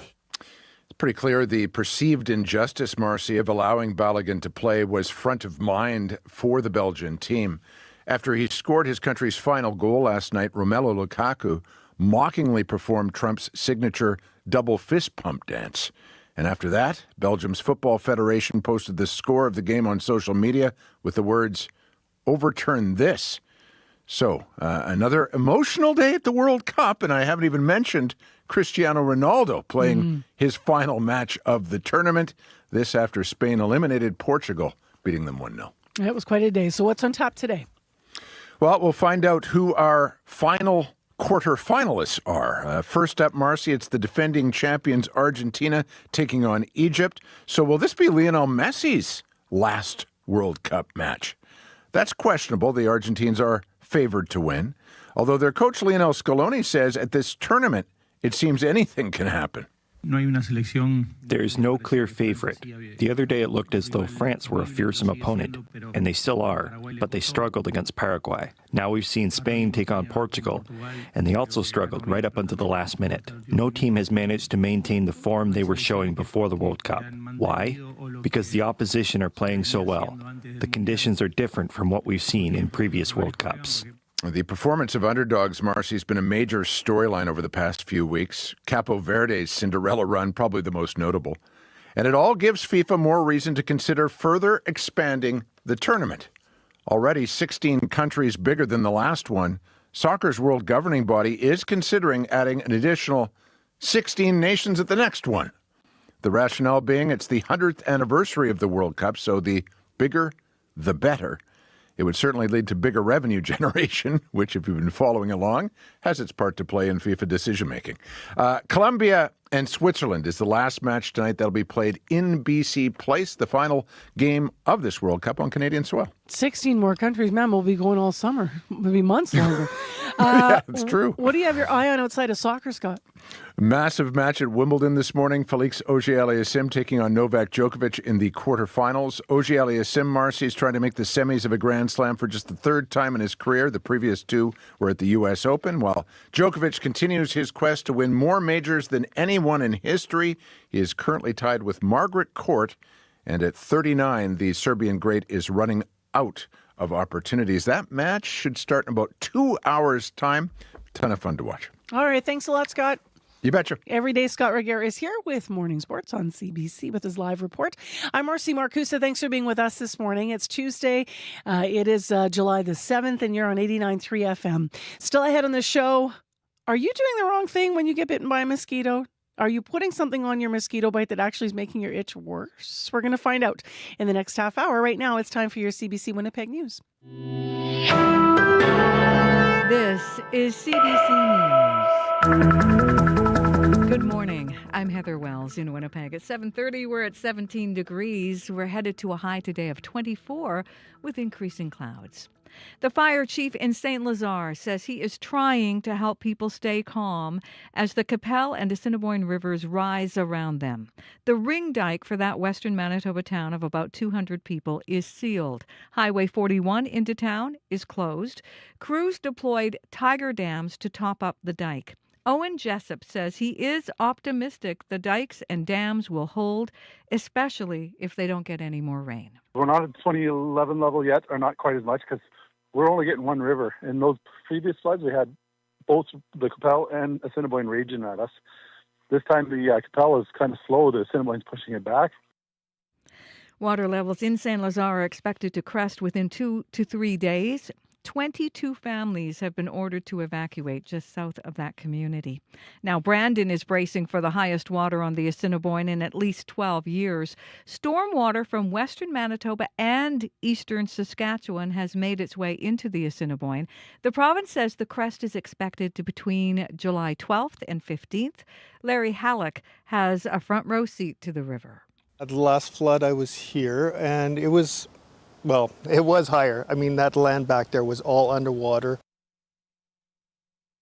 The Assiniboine is expected to crest in Brandon close to its peak in both 2011 and 2014. Dikes are built in the city higher than those crests.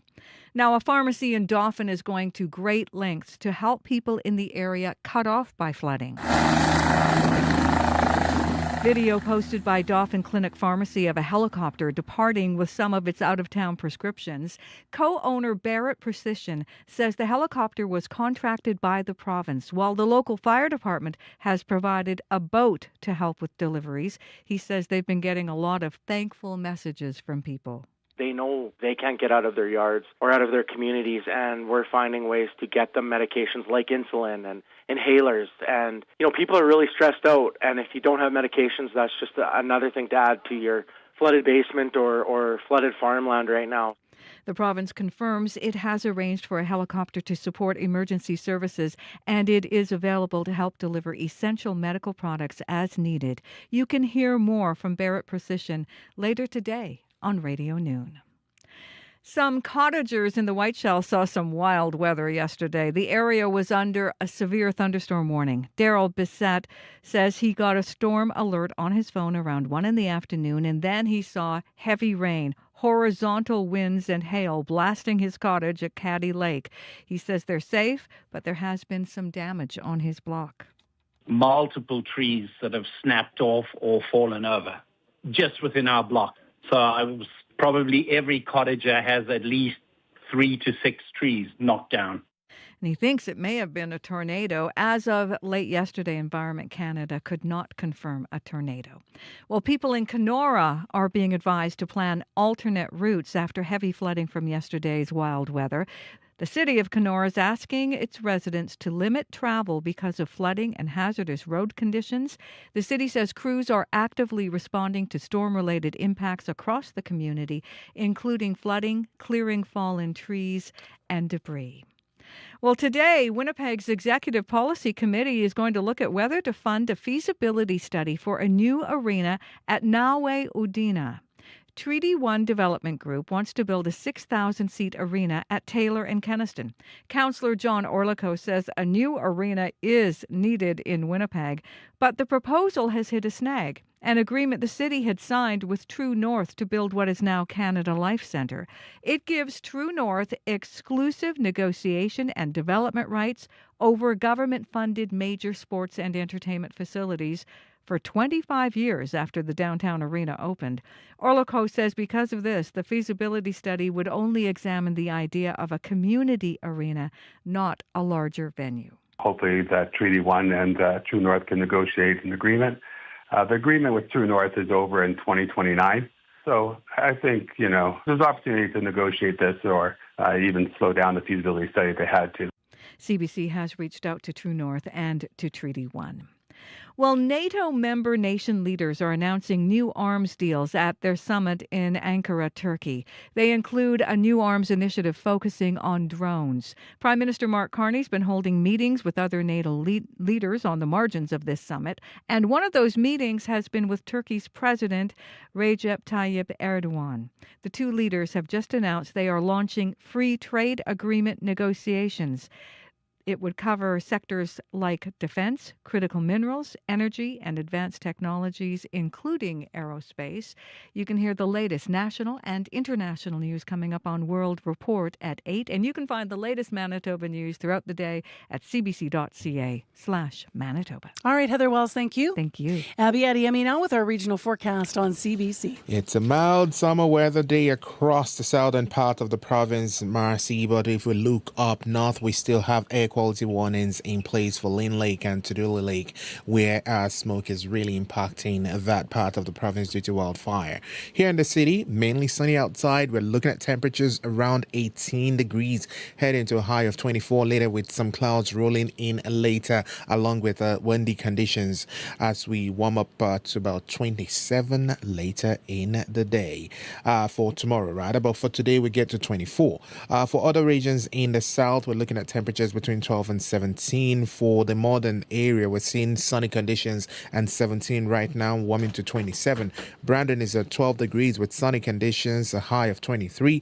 Dauphin is currently sitting around 16, around 14 degrees, heading to a high of 24. In the Gimli area, we're looking at 13 degrees and sunshine there, a high of 25. Then we go into the northern part of the province, where the part of Flin Flon, Norway House, Thompson, we're seeing sunny conditions there, 15 degrees and highs close to 25. Lynn Lake is mainly sunny at 14. We have widespread smoke there, high of 22. Gillam is cloudy at 15 with a high of 21. And then for the Tuduli Lake area, we have light rain falling there. Similar conditions we have in the Churchill region, light rain falling also in that part of the province. But for the Tuduli Lake region, we have smoke present in that region. For Tuduli Lake, you get to 19 today, while Churchill gets to 13 today. So it's more like cooler than yesterday, but we're still going to get to highs close to 25. And then the heat starts tomorrow from the 27th, and we'll start seeing 30s after tomorrow. All right. Thanks, Abby. Thank you.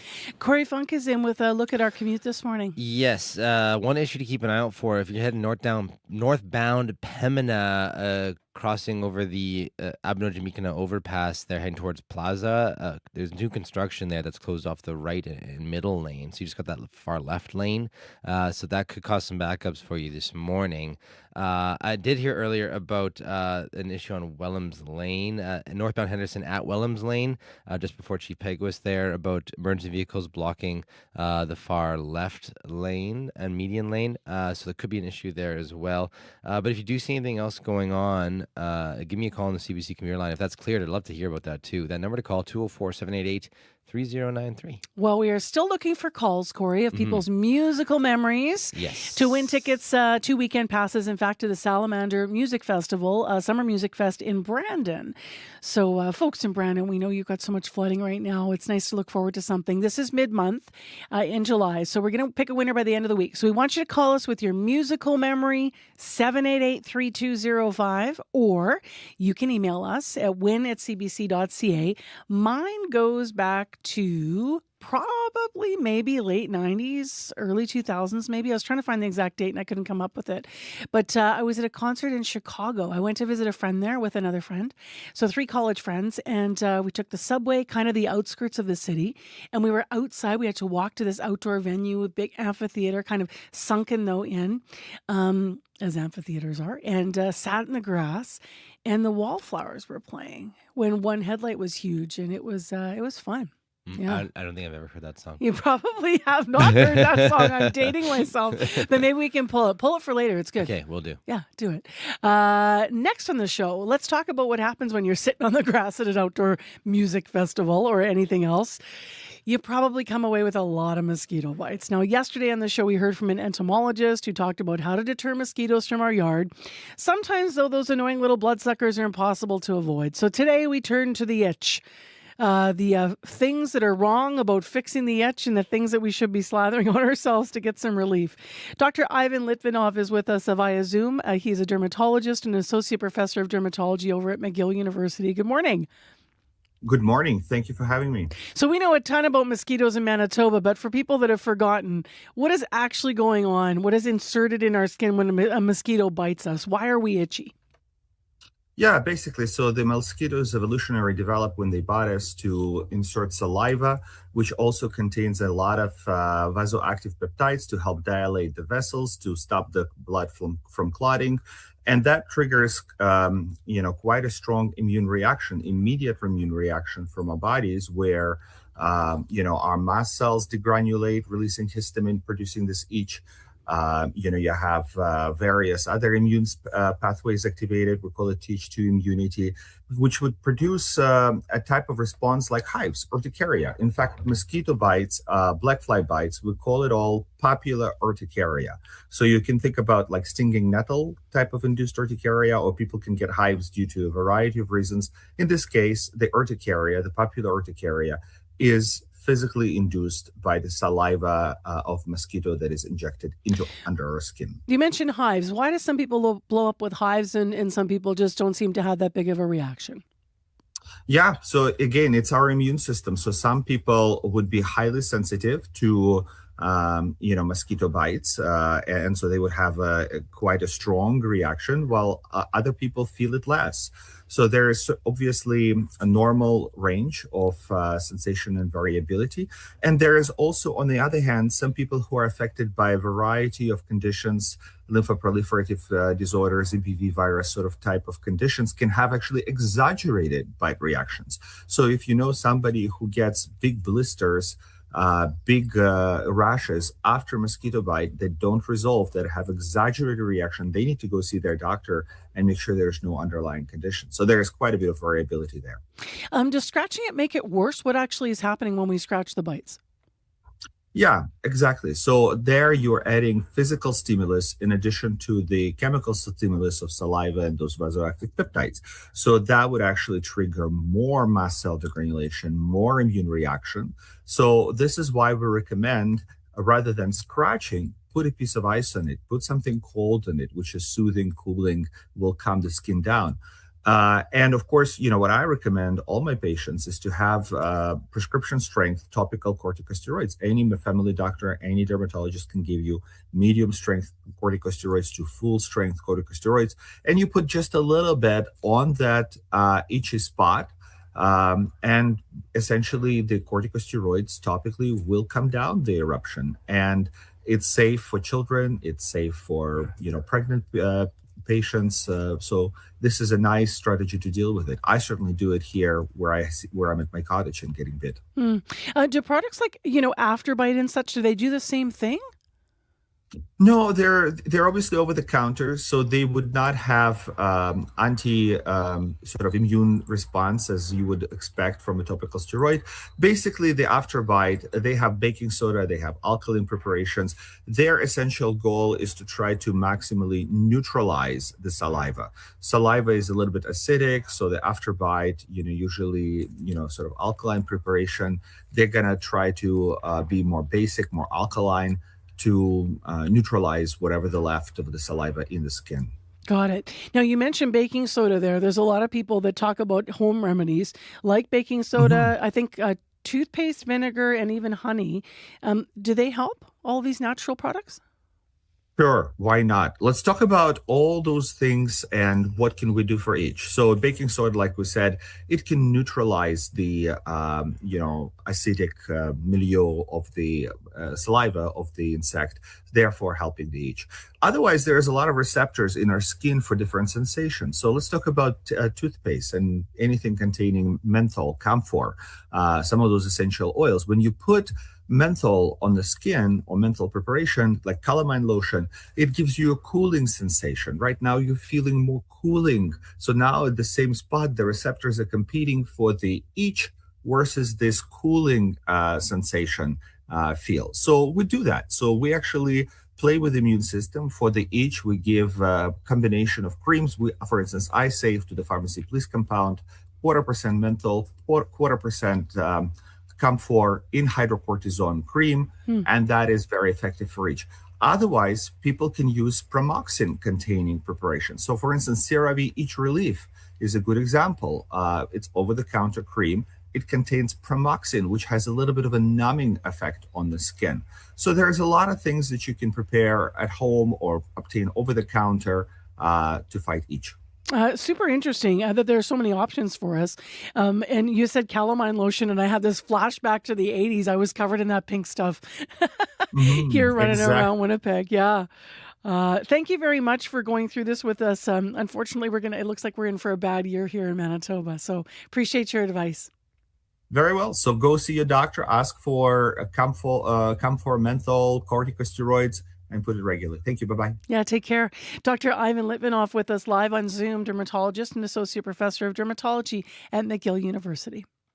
On the topics that matter, your voice should be heard. It looks like this is maybe a one-day blip when farmers across the province need hot and dry. Radio Noon is where you can voice your take. In general, it's harder to find a job even if you're educated. I'm Marjorie Dowhouse. From 12:15 to 1 p.m., Radio Noon opens the phone lines on one important topic. When I was 5 or 6, my parents gave me seeds and helped me plant them. That was probably close to 70 years ago. And here I am still gardening. It just brings everyone together. Radio Noon's call-in segment, 204-780-0893. We want to hear from you weekdays on CBC. Time right now is 7:47 a.m. I'm Marcy Marcusa. Stay with us here on Information Radio on CBC this morning. Coming up after 8 o'clock, we keep seeing AI mistakes. The early ones, of course, were pretty obvious to spot people with 11 fingers and photos. And there's a lot of misinformation still online that AI puts out there. But what if you're being asked to trust AI recommendations at work, even if you think that they're wrong? How would you respond? We have a University of Manitoba professor who's been studying that, and she's going to talk about what she's learned. So stay tuned. That's coming up after 8. Right now, a bit of music from William Prince. Always like to give him some shout-outs on the show. This is Damn on CBC.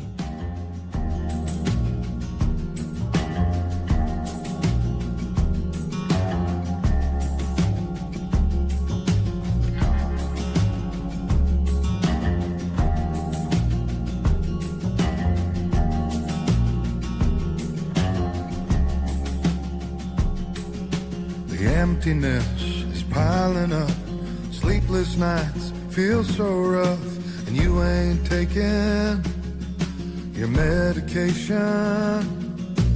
Makes you feel like New York City, walking in a dream outside yourself. I wonder who you'd become if no one hurt you where you're from, and you weren't running away from something I don't see until you say you need me, and it's all in pieces in my hands. Damn, another damn shame. Life as we know it will probably stay the same. Oh damn, another damn shame, another damn shame.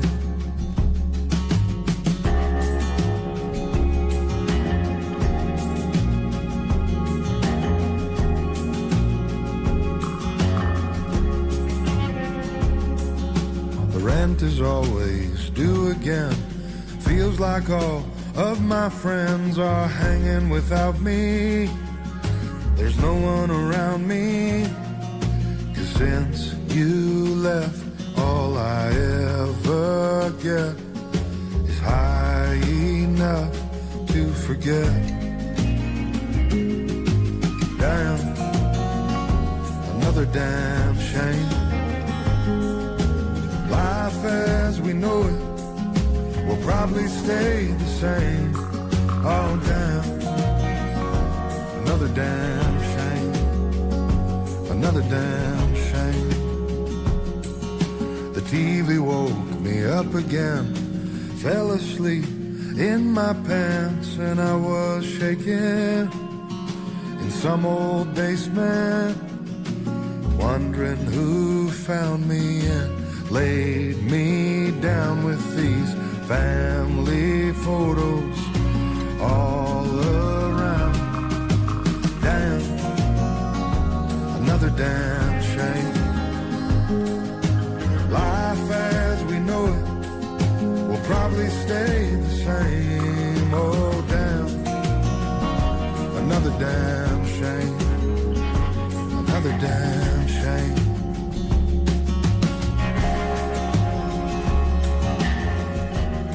William Prince and Damn on CBC. He is not in Manitoba right now. He's actually playing the Calgary Stampede this week. It's 10 to 8 right now. As I've been mentioning, it is mainly sunny today and a lot drier than it has been. And that'll be welcome news for a lot of people. People in Brandon, as you've been hearing in the news, are preparing for yet another crest of the Assiniboine River. And they're not alone. June was one of the wettest months in our province, in fact. According to CBC weather specialist Riley Lachuk, June was the second wettest on record in Dauphin, the wettest June on record for Swan River by more than 70 millimeters. And all that water is heading east. Now, CBC's Bartley Kivas has been covering floods in this province for decades, and he joins us now to talk about what we're in for and where we've been. Hi. Good morning. So you've been looking at the flooding in Westman right now. What's unusual about it? Okay, first of all, this is summer flooding. And some listeners might say, thanks for letting me know what season it is, genius reporters. But no. Spring flooding, summer flooding, very different. Spring flooding, you get a big snowpack, things start melting, the water starts coming. It's all highly predictable. Summer flooding is usually due to a huge weather event or a series of weather events, a lot of rainfall, weather event, euphemism, lots of rain, thunderstorms. And yes, big storms are predictable in as much as meteorologists see it coming, developing in days, sometimes if they're lucky, 10 days, but usually a couple of days, but they just aren't as predictable. Now, add to that, the areas that were hit the most are the parklands. Now, a lot of people in southern Manitoba are used to flooding that you can start seeing and developing a long time, especially the spring floods, built up over weeks, months even. When there's a big Red River flood, you can get a conditions assessment that the province issues in December might give us an idea of whether we're going to really start having a flood. That we have notifications in February and March, and there's a lot of preparation that can be done by April.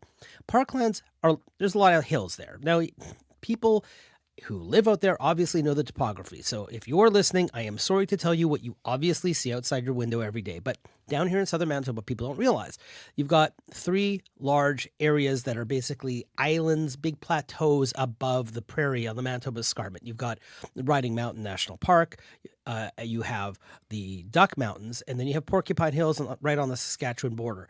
Water pools off those areas through rivers in a big storm. These rivers rise very quickly in a matter of hours, not days, not weeks, certainly not months. There is basically zero time to prepare. Maybe you can move your car out of the way. And why in a matter of hours? I'm just going to interject. Is it because they're narrower, or is it because of the topography? It's the topography. Combined It's a with slope. that? It's a slope. And these things, it comes right down. And it's gravity. Everybody knows water comes down a slope. It has a lot of force. It can carve out a lot of erosion. There can be a lot of erosion in a short period of time. And these things they happen quickly. They're hard to predict. And that is why you've got in the Swan Valley, Swan River, Minnetonka, and then Dauphin in the break in the escarpment between the Ducks and Riding Mountain, water pools down there, and that happens very quickly compared to down here in Winnipeg. So let's just talk about the floodwaters and the parkland and where they go once they're going down. Okay. So what lakes are they draining into? Yeah, so basically you've got in the Swan Valley, everything is draining east to Swan Lake. Okay. And in the Dauphin area, everything is draining east to Dauphin Lake. And both of those end up in Lake Winnipegosis, and they end up in Lake Manitoba and eventually in Lake Winnipeg. But on the west side of the large escarpment features, everything is draining into the Assiniboine River Basin. And so is everything in eastern Saskatchewan. And that heads south because the Assiniboine goes north-south and then eventually further east. So let's talk about the Assiniboine then, heading south and then further east. So what are we expecting now if you look at the trajectory, in so much as you can predict it, because we could get more rainfall? Now, in a normal flood year, and you've been covering floods for a long time, you're used to these briefings from the province and a lot of information. And, well, we haven't, for whatever reason, heard from the province in days in the terms of not from officials, not from elected officials, but Manitoba Transportation and Infrastructure places a lot of information online now, a lot more than they used to. So it isn't like we need to have like the old days where they come out and talk about the peak and the cresting and the movement. Former Transportation Minister Steve Ashton would talk for 45 minutes, and then the flood officials would speak. And anyway, we know that at Russell, west of Russell, because Russell's not right on the Assiniboine River Valley. They are, as of yesterday, they've had a record crest on the Assiniboine, and it was still rising. At St. Lazare, further south, where the Qu'Appelle River meets the Assiniboine, there's an argument that the Qu'Appelle should have been called the Assiniboine, and the Assiniboine's just a little side stream further north, but that's for another day. They're near a crest, and Brandon is expected to crest between July 12th and 15th, near a record crest. Now, there's some dispute in the records between the Water Survey in Canada and Manitoba's own records what the record crest was. I was unable to actually get that difference reconciled. But either way, regardless whether we're going to see a record crest or not, or a near record crest in the coming days, Brandon's dikes are built and are now being reinforced to an area higher than that, and that everything should be okay. Keeping in mind, the Assiniboine River, all the way in western Manitoba and certainly through Brandon, sits inside a giant glacial spillway, a huge valley carved out when the glaciers were melting, and it would have been an absolutely frightening scene to see thousands of years ago when that was melting. But the river's in the bottom of a valley. There isn't as much development down there. In recent decades, there has been some development lower down inside that floodplain, but largely most of Brandon's population is perched up higher on the North Hill or in the main part of the city of Brandon. It's not like Winnipeg, where if the Red and the Seine all flood, basically 2/3 of the city goes underwater, or a third of the city, as it did in 1950. So just before you go this morning, what does the water mean for for Lake Manitoba, Lower Assiniboine, and then what about Lake Winnipeg? Because we have just a minute left here. Okay, so when the water goes further east, most of it, if there's a lot of it, is diverted through the Assiniboine River Diversion, sometimes called the Portage Diversion, into Lake Manitoba. So you really don't have a big effect to the east on the Lower Assiniboine or for the city of Winnipeg. That water ends up in Lake Manitoba. Lake Manitoba right now is sitting in the middle or in the middle of its recommended operating range. It's not expected to flood as badly as it did anywhere near in 2011 and 2014, because then the Portage Diversion was in operation for months and months, putting a ton of water into that normally and then wouldn't the other be there. water moved toward it, and then it raised really quickly. Well, yeah, it's just it was a sustained period of months. We're looking at weeks. Lake Winnipeg, up higher, getting higher. That's good news for Manitoba Hydro. That's the only good news in all of this. Okay. All right, Bartley. Well, we have weeks to go here. We'll see what happens and what happens with the weather. Thank you. Hopefully more like days. Yeah, I could be. Bartley Kivas, reporter with CBC Manitoba. Wow, we've had an active summer with flooding. If you've got a story to share, or if you need some help, always just want to let you know, you can always call us at 788-3205. Phone line's always open. Heather Wells is here now with other updates in the news. Good morning. Well, at Winnipeg City Hall today, the Executive Policy Committee looks at whether to fund a feasibility study for a new arena at Nawe Udena. Treaty 1 Development Group wants to build a 6,000-seat arena at Taylor and Kenaston. Councillor John Orlico says a new arena is needed in Winnipeg, but this proposal has hit a snag, an agreement the city had signed with True North to build what is now Canada Life Centre. We'll hear about that coming up in our next local news at 8:30. All right, thank you, Heather. Still ahead after 8. Stay with us if you're worried about artificial intelligence telling you what to do at your job. How do you react? We have a University of Manitoba professor that studied that interaction. So stay tuned. That's coming up after 8 o'clock. In Winnipeg, mainly sunny, 18, a bit of a dry day of reprieve here in Manitoba, a high of 24, although in Churchill expecting some rain. And just to mention here, the CBC antenna in Moose Lake will be off the air in moments. So starting from 8 a.m. today until 9 o'clock tonight, if you're in that area, power will then be restored.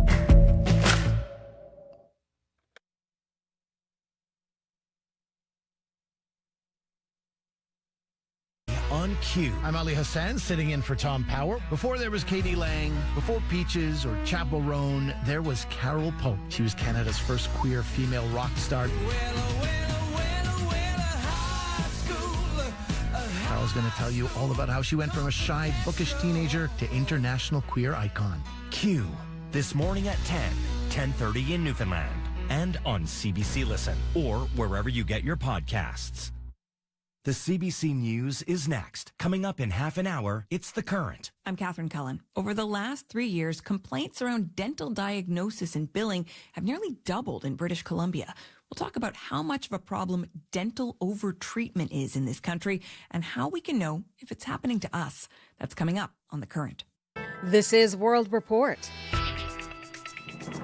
Good morning. I'm Marcia Young. Canada is highlighting its defense agenda heading into today's NATO summit. Foreign Affairs Minister Anita Anand says Ottawa is living up to its commitments. Let's take an example of our last federal budget. $80 billion attributed to national defense. That's unprecedented in Canadian history. In addition, we reached 2% this year, and we are on track to reach 5% by 2035. NATO allies are walking a political tightrope during the summit. U.S. President Donald Trump has signaled he plans to reduce military commitments in Europe and has threatened to pull out of NATO altogether. As the CBC's Murray Brewster reports, allies fear the greatest threat to NATO may come from within the alliance. Well, it's going to be the same thing as every other summit when Trump is president, which is everybody's hoping that the alliance survives the summit. Steve Seidemann, one of Canada's top experts on NATO. So what do we expect out of the summit? Lots of performance to say that the alliance is doing the things that Donald Trump wants, while Donald Trump is starting to back away from American commitments to NATO and to Europe. The Trump administration has announced 3 significant measures to signal it's stepping back from NATO and wants European countries and Canada to take a larger role. It's reviewing what forces it already has in the field, reviewing the money it spends on NATO common funding, and plans to cut the forces available to Europe in the event of a crisis or war. Canada's former top military commander, retired General Wayne Eyre, is worried about the signal all of that sends to Russia. My concern is this could contribute to future miscalculation. If there's a signal of limiting U.S. involvement in any future European war, could that embolden Russia? That may not matter to U.S. President Donald Trump, says Max Bergman of the Center of Strategic and International Studies in Washington. I think Europeans view President Trump as quite combustible and are quite nervous. Canada is going into the NATO summit in a fairly strong position, yesterday announcing a multi-billion-dollar submarine purchase from Germany, and earlier this spring hitting the 2% defense spending target. Murray Brewster, CBC News, Ankara, Turkey. Even with U.S. star player Folarin Balogun back up front, Belgium crushed the United States World Cup dreams last night. The U.S. is out of the tournament with a 4-1 loss to Belgium. All eyes were on Balogun. The U.S. striker was cleared to play after a personal intervention from U.S. President Donald Trump. Steve Futterman has more. If there was controversy off the pitch, on the pitch there was no controversy at all. Belgium dominated the American team, ending the U.S.'s World Cup hopes. Flo Balogun, America's top scorer, who initially wasn't supposed to play, then was, did in fact start the match and played more than 90 minutes. Now comes the fallout. Soccer officials and fans are still questioning the decision to allow Balogun to play, even though he received a red card in his last match. And they are especially questioning Donald Trump's phone call to the head of FIFA, which some feel played a role in getting Balogun's one-game suspension put on hold. Yesterday, Trump at the White House was defending the phone call. How do you penalize him for a game that hasn't been played yet? Yes, I asked for a review by FIFA. After the match, some Belgian fans were understandably happy. Was the victory sweeter because of the controversy? I really don't care. We won, fair and square. And some American fans who wanted the U.S. to win. Absolutely. I wish he had not gotten involved. Wished Trump had just stayed out of it. It was a stain. I think the fact that the politics got involved, marred the situation. It's not clear what the long-term impact will be on soccer and FIFA, but many high-ranking officials in the world of soccer are highly critical of the events of the last 48 hours. Steve Futterman, CBC News at the World Cup in Seattle. Central China is experiencing some rare extreme weather. People cry out as a tornado sweeps through the city of Uzhou.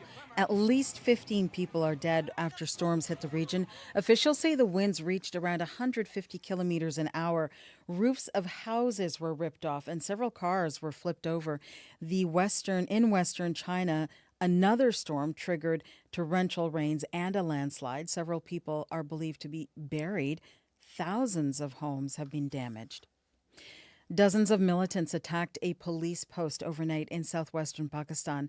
At least 9 officers are dead after a gun battle. Several others are wounded. It is the latest escalation of militant violence in the region. No group immediately claimed responsibility for the latest attack.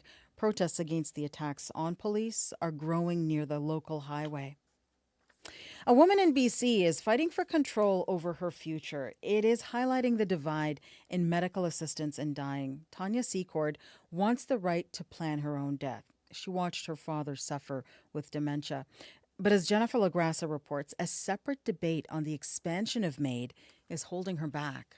He would have been absolutely mortified if he had known how he was living. After watching her father die from complications of Lewy body dementia, which led to violent hallucinations and forgetting how to eat or drink, Tanya Secord wants to plan her own death. We should all have the right to decide how our end is going to be. But under current legislation, most Canadians can't request MAID for their future self. That's only legal in Quebec, thanks to a provincial law that allows advanced requests. People who are eligible must have an incurable illness that will lead to incapacity. Their request consents to MAID when they reach a certain state. When I won't be able to wash myself, eat, recognize my relatives, things like that. Marie-Ève Boutier is a clinical ethics professor at the University of Montreal. She says it's not always clear-cut. For example, if on the day the person will die, they refuse MAID. The task of the clinician will be to say, okay, is it a real no from the person or it's a no related to the disease? Quebec has set a precedent. Tim Holland heads the Department of Bioethics at Dalhousie University. To my knowledge, there's no reason why other provinces couldn't do the same thing. Yet many are waiting for federal direction. But at that level, the issue is at a standstill. It's very disheartening how little urgency the government is placing on this. But Secord in BC hopes the more people continue to ask for it, the sooner it will become an option for everyone. Jennifer LaGrassa, CBC News, Windsor, Ontario. Advocates say Prime Minister Mark Carney's plan to save more Canadians money on gas could fall short. They say recently proposed fuel efficiency standards don't go far enough, and automakers fear what is coming down the tailpipe could be too much for their bottom lines. David Thurton reports. At a time of high oil prices, for drivers, each kilometer comes with added pain at the pump. To help alleviate that, the federal government wants to create new vehicle emission standards. If the regulation is ambitious enough, what it will drive is reductions no matter what. Leticia Pineda is with the International Council on Clean Transportation. She's advocating for more robust standards for vehicle tailpipe emissions. Ottawa has yet to release what those regulations would look like, but policy advocates like her fear the federal government's approach will do little to improve fuel standards. Will help achieve the new federal target that 3 in 4 new car sales will be battery-powered by 2035. These are complicated regulations, but ultimately what they deliver are savings in the pockets of common citizens and drivers. What they do is actually incentivize the most efficient vehicles and also electric vehicles. Automakers are also concerned. Brian Kingston is the president and CEO of the Canadian Vehicle Manufacturers Association. So we're urging the government to make sure that what comes forward is reasonable and achievable. Kingston says Canadian car makers support strengthened fuel economy standards, as long as federal regulations account for the ongoing reality of U.S. tariffs. David Thornton, CBC News, Ottawa. At cbcnews.ca, click the climate button for more on David's story. In Pamplona, Spain,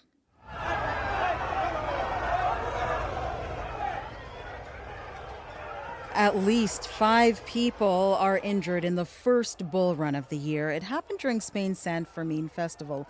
People try to outpace the bulls and run through Pamplona's narrow cobblestone streets. It has the first of 6 runs this week. The festival draws thousands of people from around the world every year.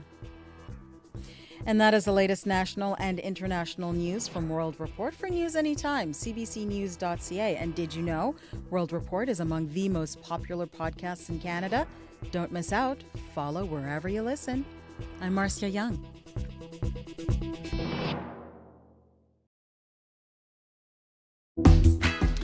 Well, hi, everybody. How you doing this morning? We've got some sunshine in downtown Winnipeg, and it's way less wet than it was yesterday. We're going to need that day as people still await more news about flooding.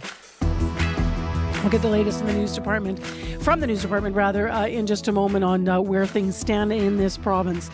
This half hour on the program, do you worry about artificial intelligence taking your job? Well, what if instead you're being asked to work with AI and take its advice on how you do your job? And what if AI's advice is just wrong? How are you going to react? A University of Manitoba professor has been looking at that and studying how we respond to conflict with AI at work. So we're going to talk to her about what exactly she's found out. Plus, those headlines as mentioned with Heather Wells in just a moment.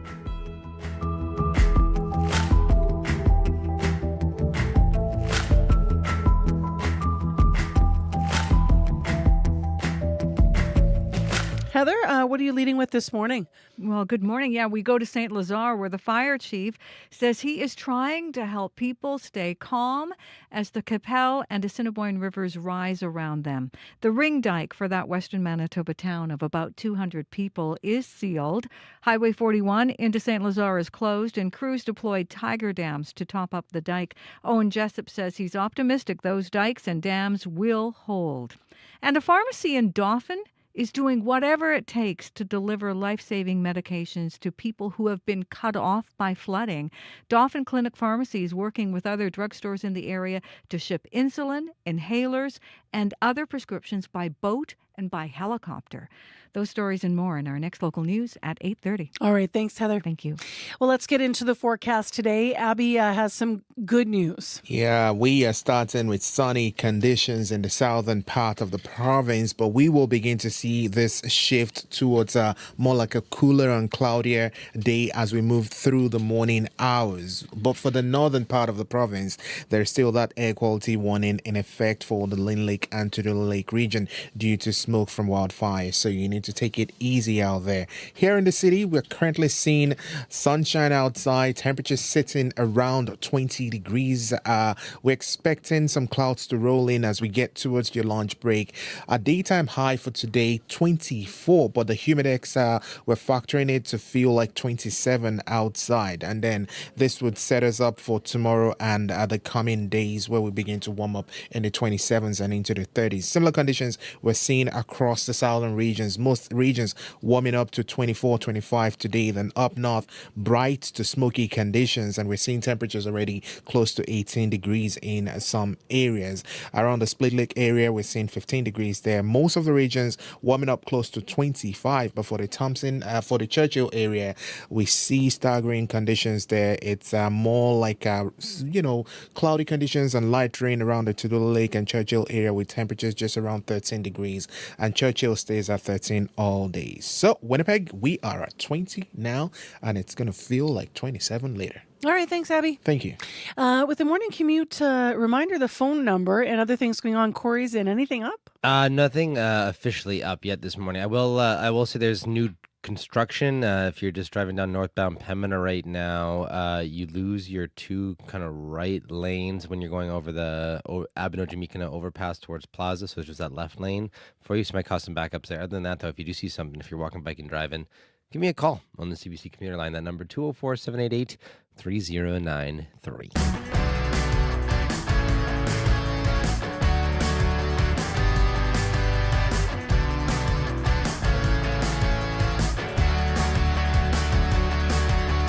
Well, as I just mentioned, you do hear this fear a lot. Will artificial intelligence be taking over our jobs in the future?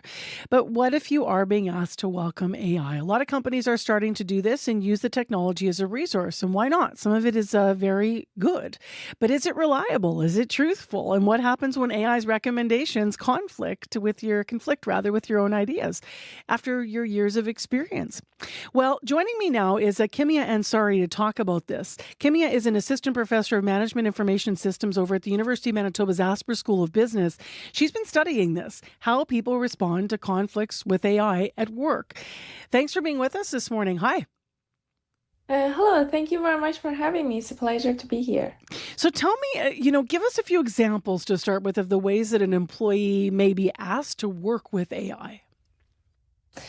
Sure. So nowadays, in many organizations, AI is now an integral part of the making decisions.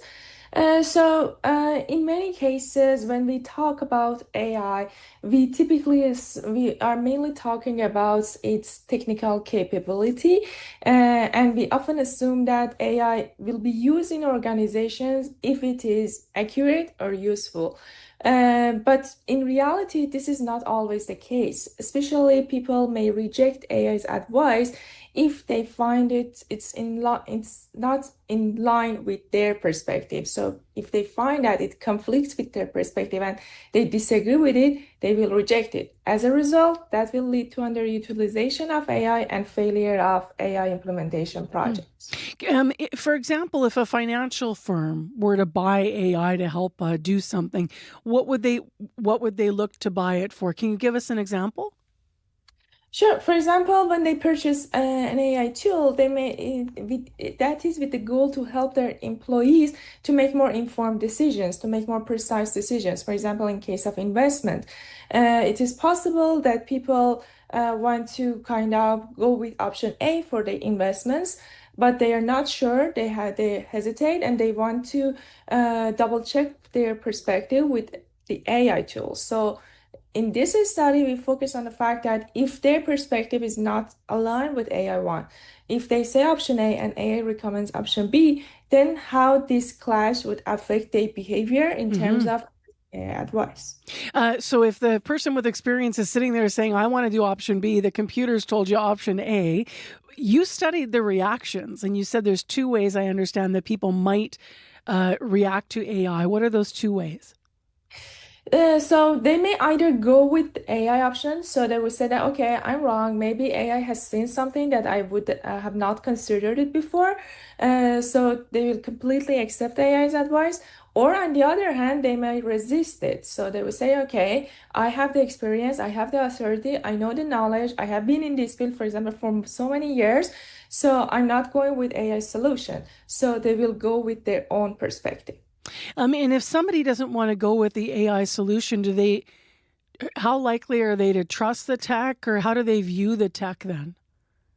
So in this study, we focus on how individuals perceive AI and how this perception affect their AI advice utilization. Specifically, we focused on two perspectives, whether they perceive AI as a cooperator, as a partner, or as a rival or competitor. So we found that when individuals perceive AI as a competitor, it's more likely that they will resist AI advice, regardless of the fact that whether it's true, it's accurate, it's precise or not. But when individuals find AI as a cooperator, as the decision-making partner, they're more willing to integrate AI in their decision-making. Which can be important to understand about your employees if you're sort of at a top level looking and wanting to implement AI, because things could all come to a halt if you start seeing things as a rival. If someone sees AI as a rival and then refuses to use it, what impact could that have on their job then? We know that AI is a very capable tool with high capability in terms of analyzing different types of data, lots of data. It can help us to make more informed decisions. But we're not saying that AI is always right. So in some cases, yeah, AI may make some mistakes. But in case that we see that AI's advice is useful, it's precise, it may have some points that we didn't consider that already in making our decisions. That is where the problem arises. So if you perceive AI as a rival, and on the same time, the AI is generating a valuable advice, and since just you are perceiving it as a rival, you aim to be defensive. So that will lead to making decisions with lower quality, and consequently, that will affect your job quality and your position in your work. How can employers, just based on what you've looked at here in these responses, how can employers better introduce artificial intelligence in the workplace so maybe it feels less threatening? Sure. So the organizations themselves, for example, what they can do is that first they need to frame AI as a tool that supports people rather than compete with them. So That's the first step. And the other step that they can take is that before implementing AI, they can involve staff in how it is rolled out. And also they can give room to people to weigh AI's input against their own judgment. And that's all because when individuals feel AI as a teammate, as a partner, they're more willing to use it in their decision making. We are going to be speaking with Canada's Minister of Artificial Intelligence and Digital Innovation, Evan Solomon, on the about the work they're doing at the federal level. Pardon me. I have a vocal cord that goes sometimes, and it's chosen a poor moment. We're going to be speaking with Evan Solomon. How important is it that people's fears in the workplace around AI are acknowledged as we move forward with this development? So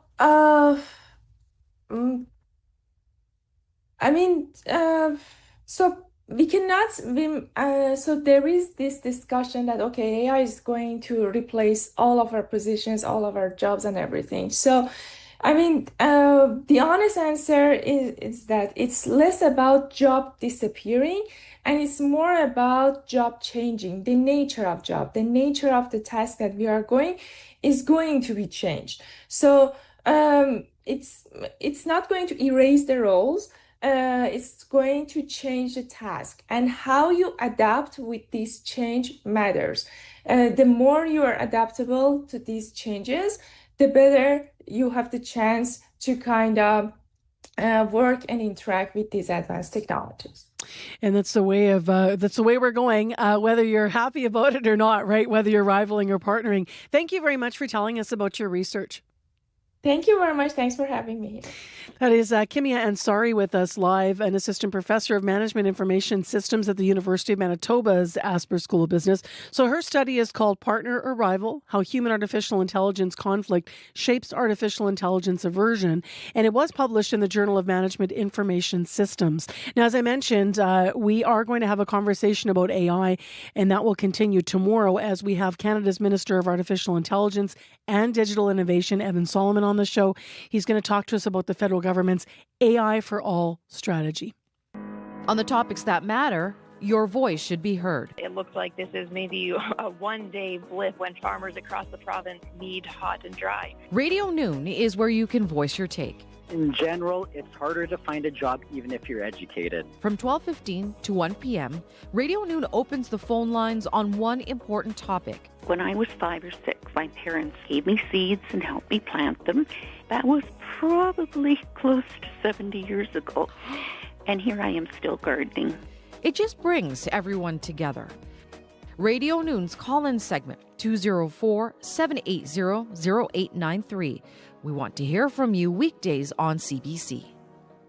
Well, we're looking for you to call us actually this morning with your musical memories for a chance to win weekend passes to the Salamander Music Festival that is happening mid-month in Brandon. So 788-3205 is where you can call with those entries. 788-3205. Any musical memory will do. We will announce the winner Friday of these passes, and we're going to choose randomly. We have the music from my memory this morning. Earlier in the show, I was talking about being in Chicago, late 90s, maybe 2000, sitting on the grass in an amphitheater, watching this band, just realizing this is a moment to take in. These are the Wallflowers and One Headlight on CBC.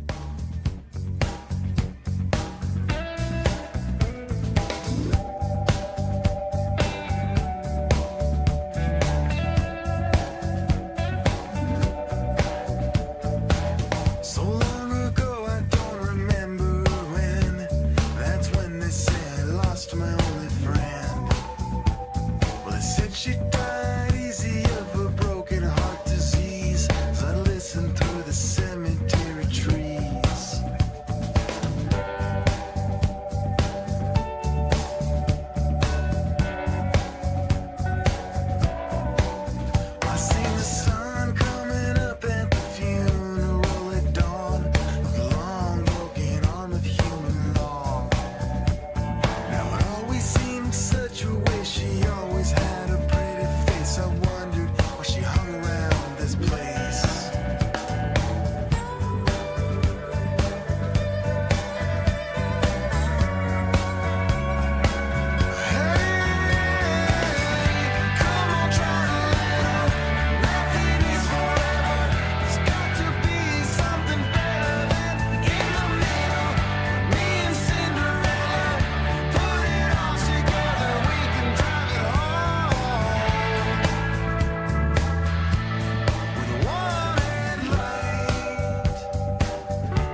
Going into the old school vault, that's the Wallflowers, fronted by Bob Dylan's youngest son, Jacob Dylan, in case you didn't know, and One Headlight. That's my musical memory from back in the day.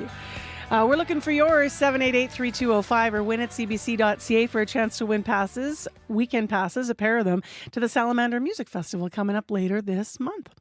All right, Marjorie Dowhouse is in and got the memo about wearing a striped t-shirt. I you like have a striped it. dress. I got a striped Yes. shirt. We look very We're coordinated matching. today. Looks great on the screen there, by the way. You're here not to talk about fashion, but to talk about what your Colin's about today. Yeah, and you mentioned this actually when you were doing your hits on Canada Day at the Forks. There were some new words that were added to the Oxford English Dictionary. Cookum was one of them. 7 new terms. Elbows up was one of them. Grunt, I guess, is a dessert. I never heard of it before. But we want to know today, what are some words that you think that you typically use, that should be added to the dictionary? Join the conversation. Tell us about that. I've been hearing a whole bunch of different words people are using out there, but it's not in the dictionary itself. Like, what was one? NCP? And I'm not sure. my associate producer, Chidi Kume, had to break it down for me. I don't even know what it is. No, I have to Google that. Yeah. Non-character player, I think, is what it stands for. Oh, yeah, okay. Okay, Yeah. so you've heard of it. I know. Right. Well, now I have that you're saying non-character player, but you said NCP and it was like right over my head. So maybe Or it should be in the NCP, yeah. Maybe if we're in the dictionary, we would know about it. Yeah. So give us a call at 12:15 and share your thoughts with us. All right, fun one. Thanks, Marge. Thanks, Marcy. We all love that Cookham made it in, right? So let's get you calling on Radio Noon today. Starts at 12:15, runs through 1 o'clock, and it's a live fun call-in this afternoon. Love words. Use them every day, don't you know? It's time for your CBC News for Manitoba. This is CBC News. Good morning. I'm Heather Wells in Winnipeg. At 8:30, it's 20 degrees right now. Our high today, 24. We're going to see more clouds move in through the day, just a light wind. A pharmacy in Dauphin is going to great lengths to help people in the area cut off by flooding. Video posted by Dauphin Clinic Pharmacy of a helicopter departing with some of its out-of-town prescriptions. Co-owner Barrett Precision says the helicopter was contracted by the province, while the local fire department has provided a boat to help with deliveries. He says they've been getting a lot of thankful messages from people. They know they can't get out of their yards or out of their communities, and we're finding ways to get them medications like insulin and inhalers. And, people are really stressed out, and if you don't have medications, that's just another thing to add to your flooded basement or flooded farmland right now. The province confirms it has arranged for a helicopter to support emergency services, and it's available to help deliver essential medical products as needed. You can hear more from Barrett Precision later today, coming up on Radio Noon. All eyes are on the swollen rivers in St. Lazare. The Qu'Appelle and Assiniboine meet in that western Manitoba town of about 200 people. The community dike has been sealed and Highway 41 to town is closed. Crews deployed tiger dams to top up the dike. Owen Jessup is the fire chief in St. Lazare. He's optimistic the dikes and dams will hold, but Jessup knows a lot of people are worried. It's nice to talk to people too, because lots of people are on edge. They know, like, from my position of authority, plus they know what I've been through and they know I lost my house. When they hear me come and be calm and explain things in a nice, calming manner, it helps them. 22 families were ordered to evacuate just south of St. Lazare. Water levels are expected to crest there within 2 to 3 days. Brandon, meanwhile, is bracing for the highest water on the Assiniboine in at least 12 years. Storm water from western Manitoba and eastern Saskatchewan has made its way into the Assiniboine. The province says the crest is expected between July 12th and 15th. Larry Halleck has a front row seat to the river. At the last flood, I was here, and it was higher. I mean, that land back there was all underwater. The Assiniboine is expected to crest in Brandon close to its peaks in both 2011 and 2014. Dikes are built in Brandon higher than those crests. In Kenora, people are being advised to plan alternate routes after heavy flooding from yesterday's wild weather. The city of Kenora in Ontario is asking people to limit travel due to flooding and hazardous road conditions. The city says crews are actively responding to storm-related impacts, including flooding, clearing fallen trees, and debris. Well, today, Winnipeg's Executive Policy Committee will look at a proposal to fund a feasibility study for a new arena in Winnipeg's largest urban reserve. Treaty 1 Development Group wants to build a 6,000-seat community arena at Nawe Udina on the southeast corner of Taylor and Kenaston. The City Centre Community Committee last week voted to spend $95,000 on a study. That spending must now be considered by EPC. River Heights Fort Garry councillor John Orlico says a new arena is needed in Winnipeg. Kids right now are going out to play hockey or ringette or figure skating wherever outside the city. So I thought a great opportunity to provide some funds to the Treaty 1, and we can see if we can partner together to provide those sheets of ice. Hockey Manitoba says it also supports exploring the idea of a new arena, saying there is a clear need for more ice space. You can find the latest on the flood situation and other news from Manitoba updated throughout the day. All you have to do is head to cbc.ca/Manitoba. All right. Thanks, Heather Wells. Thank you. So big thanks to Heather Wells from our news center today, as well as Megan Ketcherson and Joni Nicolo and Darren Bernhardt. Thanks to Leif Larson and Nellie Gonzalez, who are our show producers in our unit. Leif is the senior producer of audio here at CBC Manitoba. Big thanks to Corey Funk, Abby Adiemi, and Darren Marash. That's our live crew here that keeps the show running. And then associate producers with work in the program today, Michaela Van Kooten, Chloe Friesen, Emily Enns, and May McKillop, and reporter Bartley Kivas, senior reporter Bartley Kivas. And now here's Corey Funk, speaking of him, with the commute. Yeah, the only issue that I know of right now, some new construction northbound Pembina, just coming over the Abenoji-Meekina overpass heading towards Plaza. There's construction blocking the two right lanes, leaving just that left lane there. So it might be a bottleneck situation, might be some backups this morning. Other than that, though, a pretty quiet commute overall, with the exception of that flooding on the roads all around the Duck Mountain Provincial Park area, Swan River, Roblin. Yep. Lots of flooded highways there. It's been so interesting, too, because as Heather's talking about people in their communities and stuck in their communities, it's such a different challenge when you have people that are stuck there. So we had that in, Swan River, and now we have it in some of those other communities that are being mentioned as well. And it's so interesting to hear how people are being innovative, as we just heard, to get the medications in and just to try to let people know, because it would feel so isolating. Right. And frightening. Yeah. I suspect, as this water continues to come. At least we have a dry forecast for southern Manitoba today, Abby. Yeah, that's true, Marcy. We're starting with lots of sunshine, and we'll see the clouds roll in sometime during your lunch break. Most of the regions down south will see the mercury climb to daytime highs close to 25 degrees. For Winnipeg, we get to 24. Just a brief break before the temperatures begin to climb once again. Today we are around 20 degrees, sunny outside. We will get to 24 in the city as the clouds begin to roll in. All right, thanks, Abby. Thank you. Take care, everybody. Talk to you tomorrow on Information Radio. I'm Marcy Marcusa. On behalf of our whole team, thanks for listening. Have a great rest of your Tuesday. This is 89.3 FM.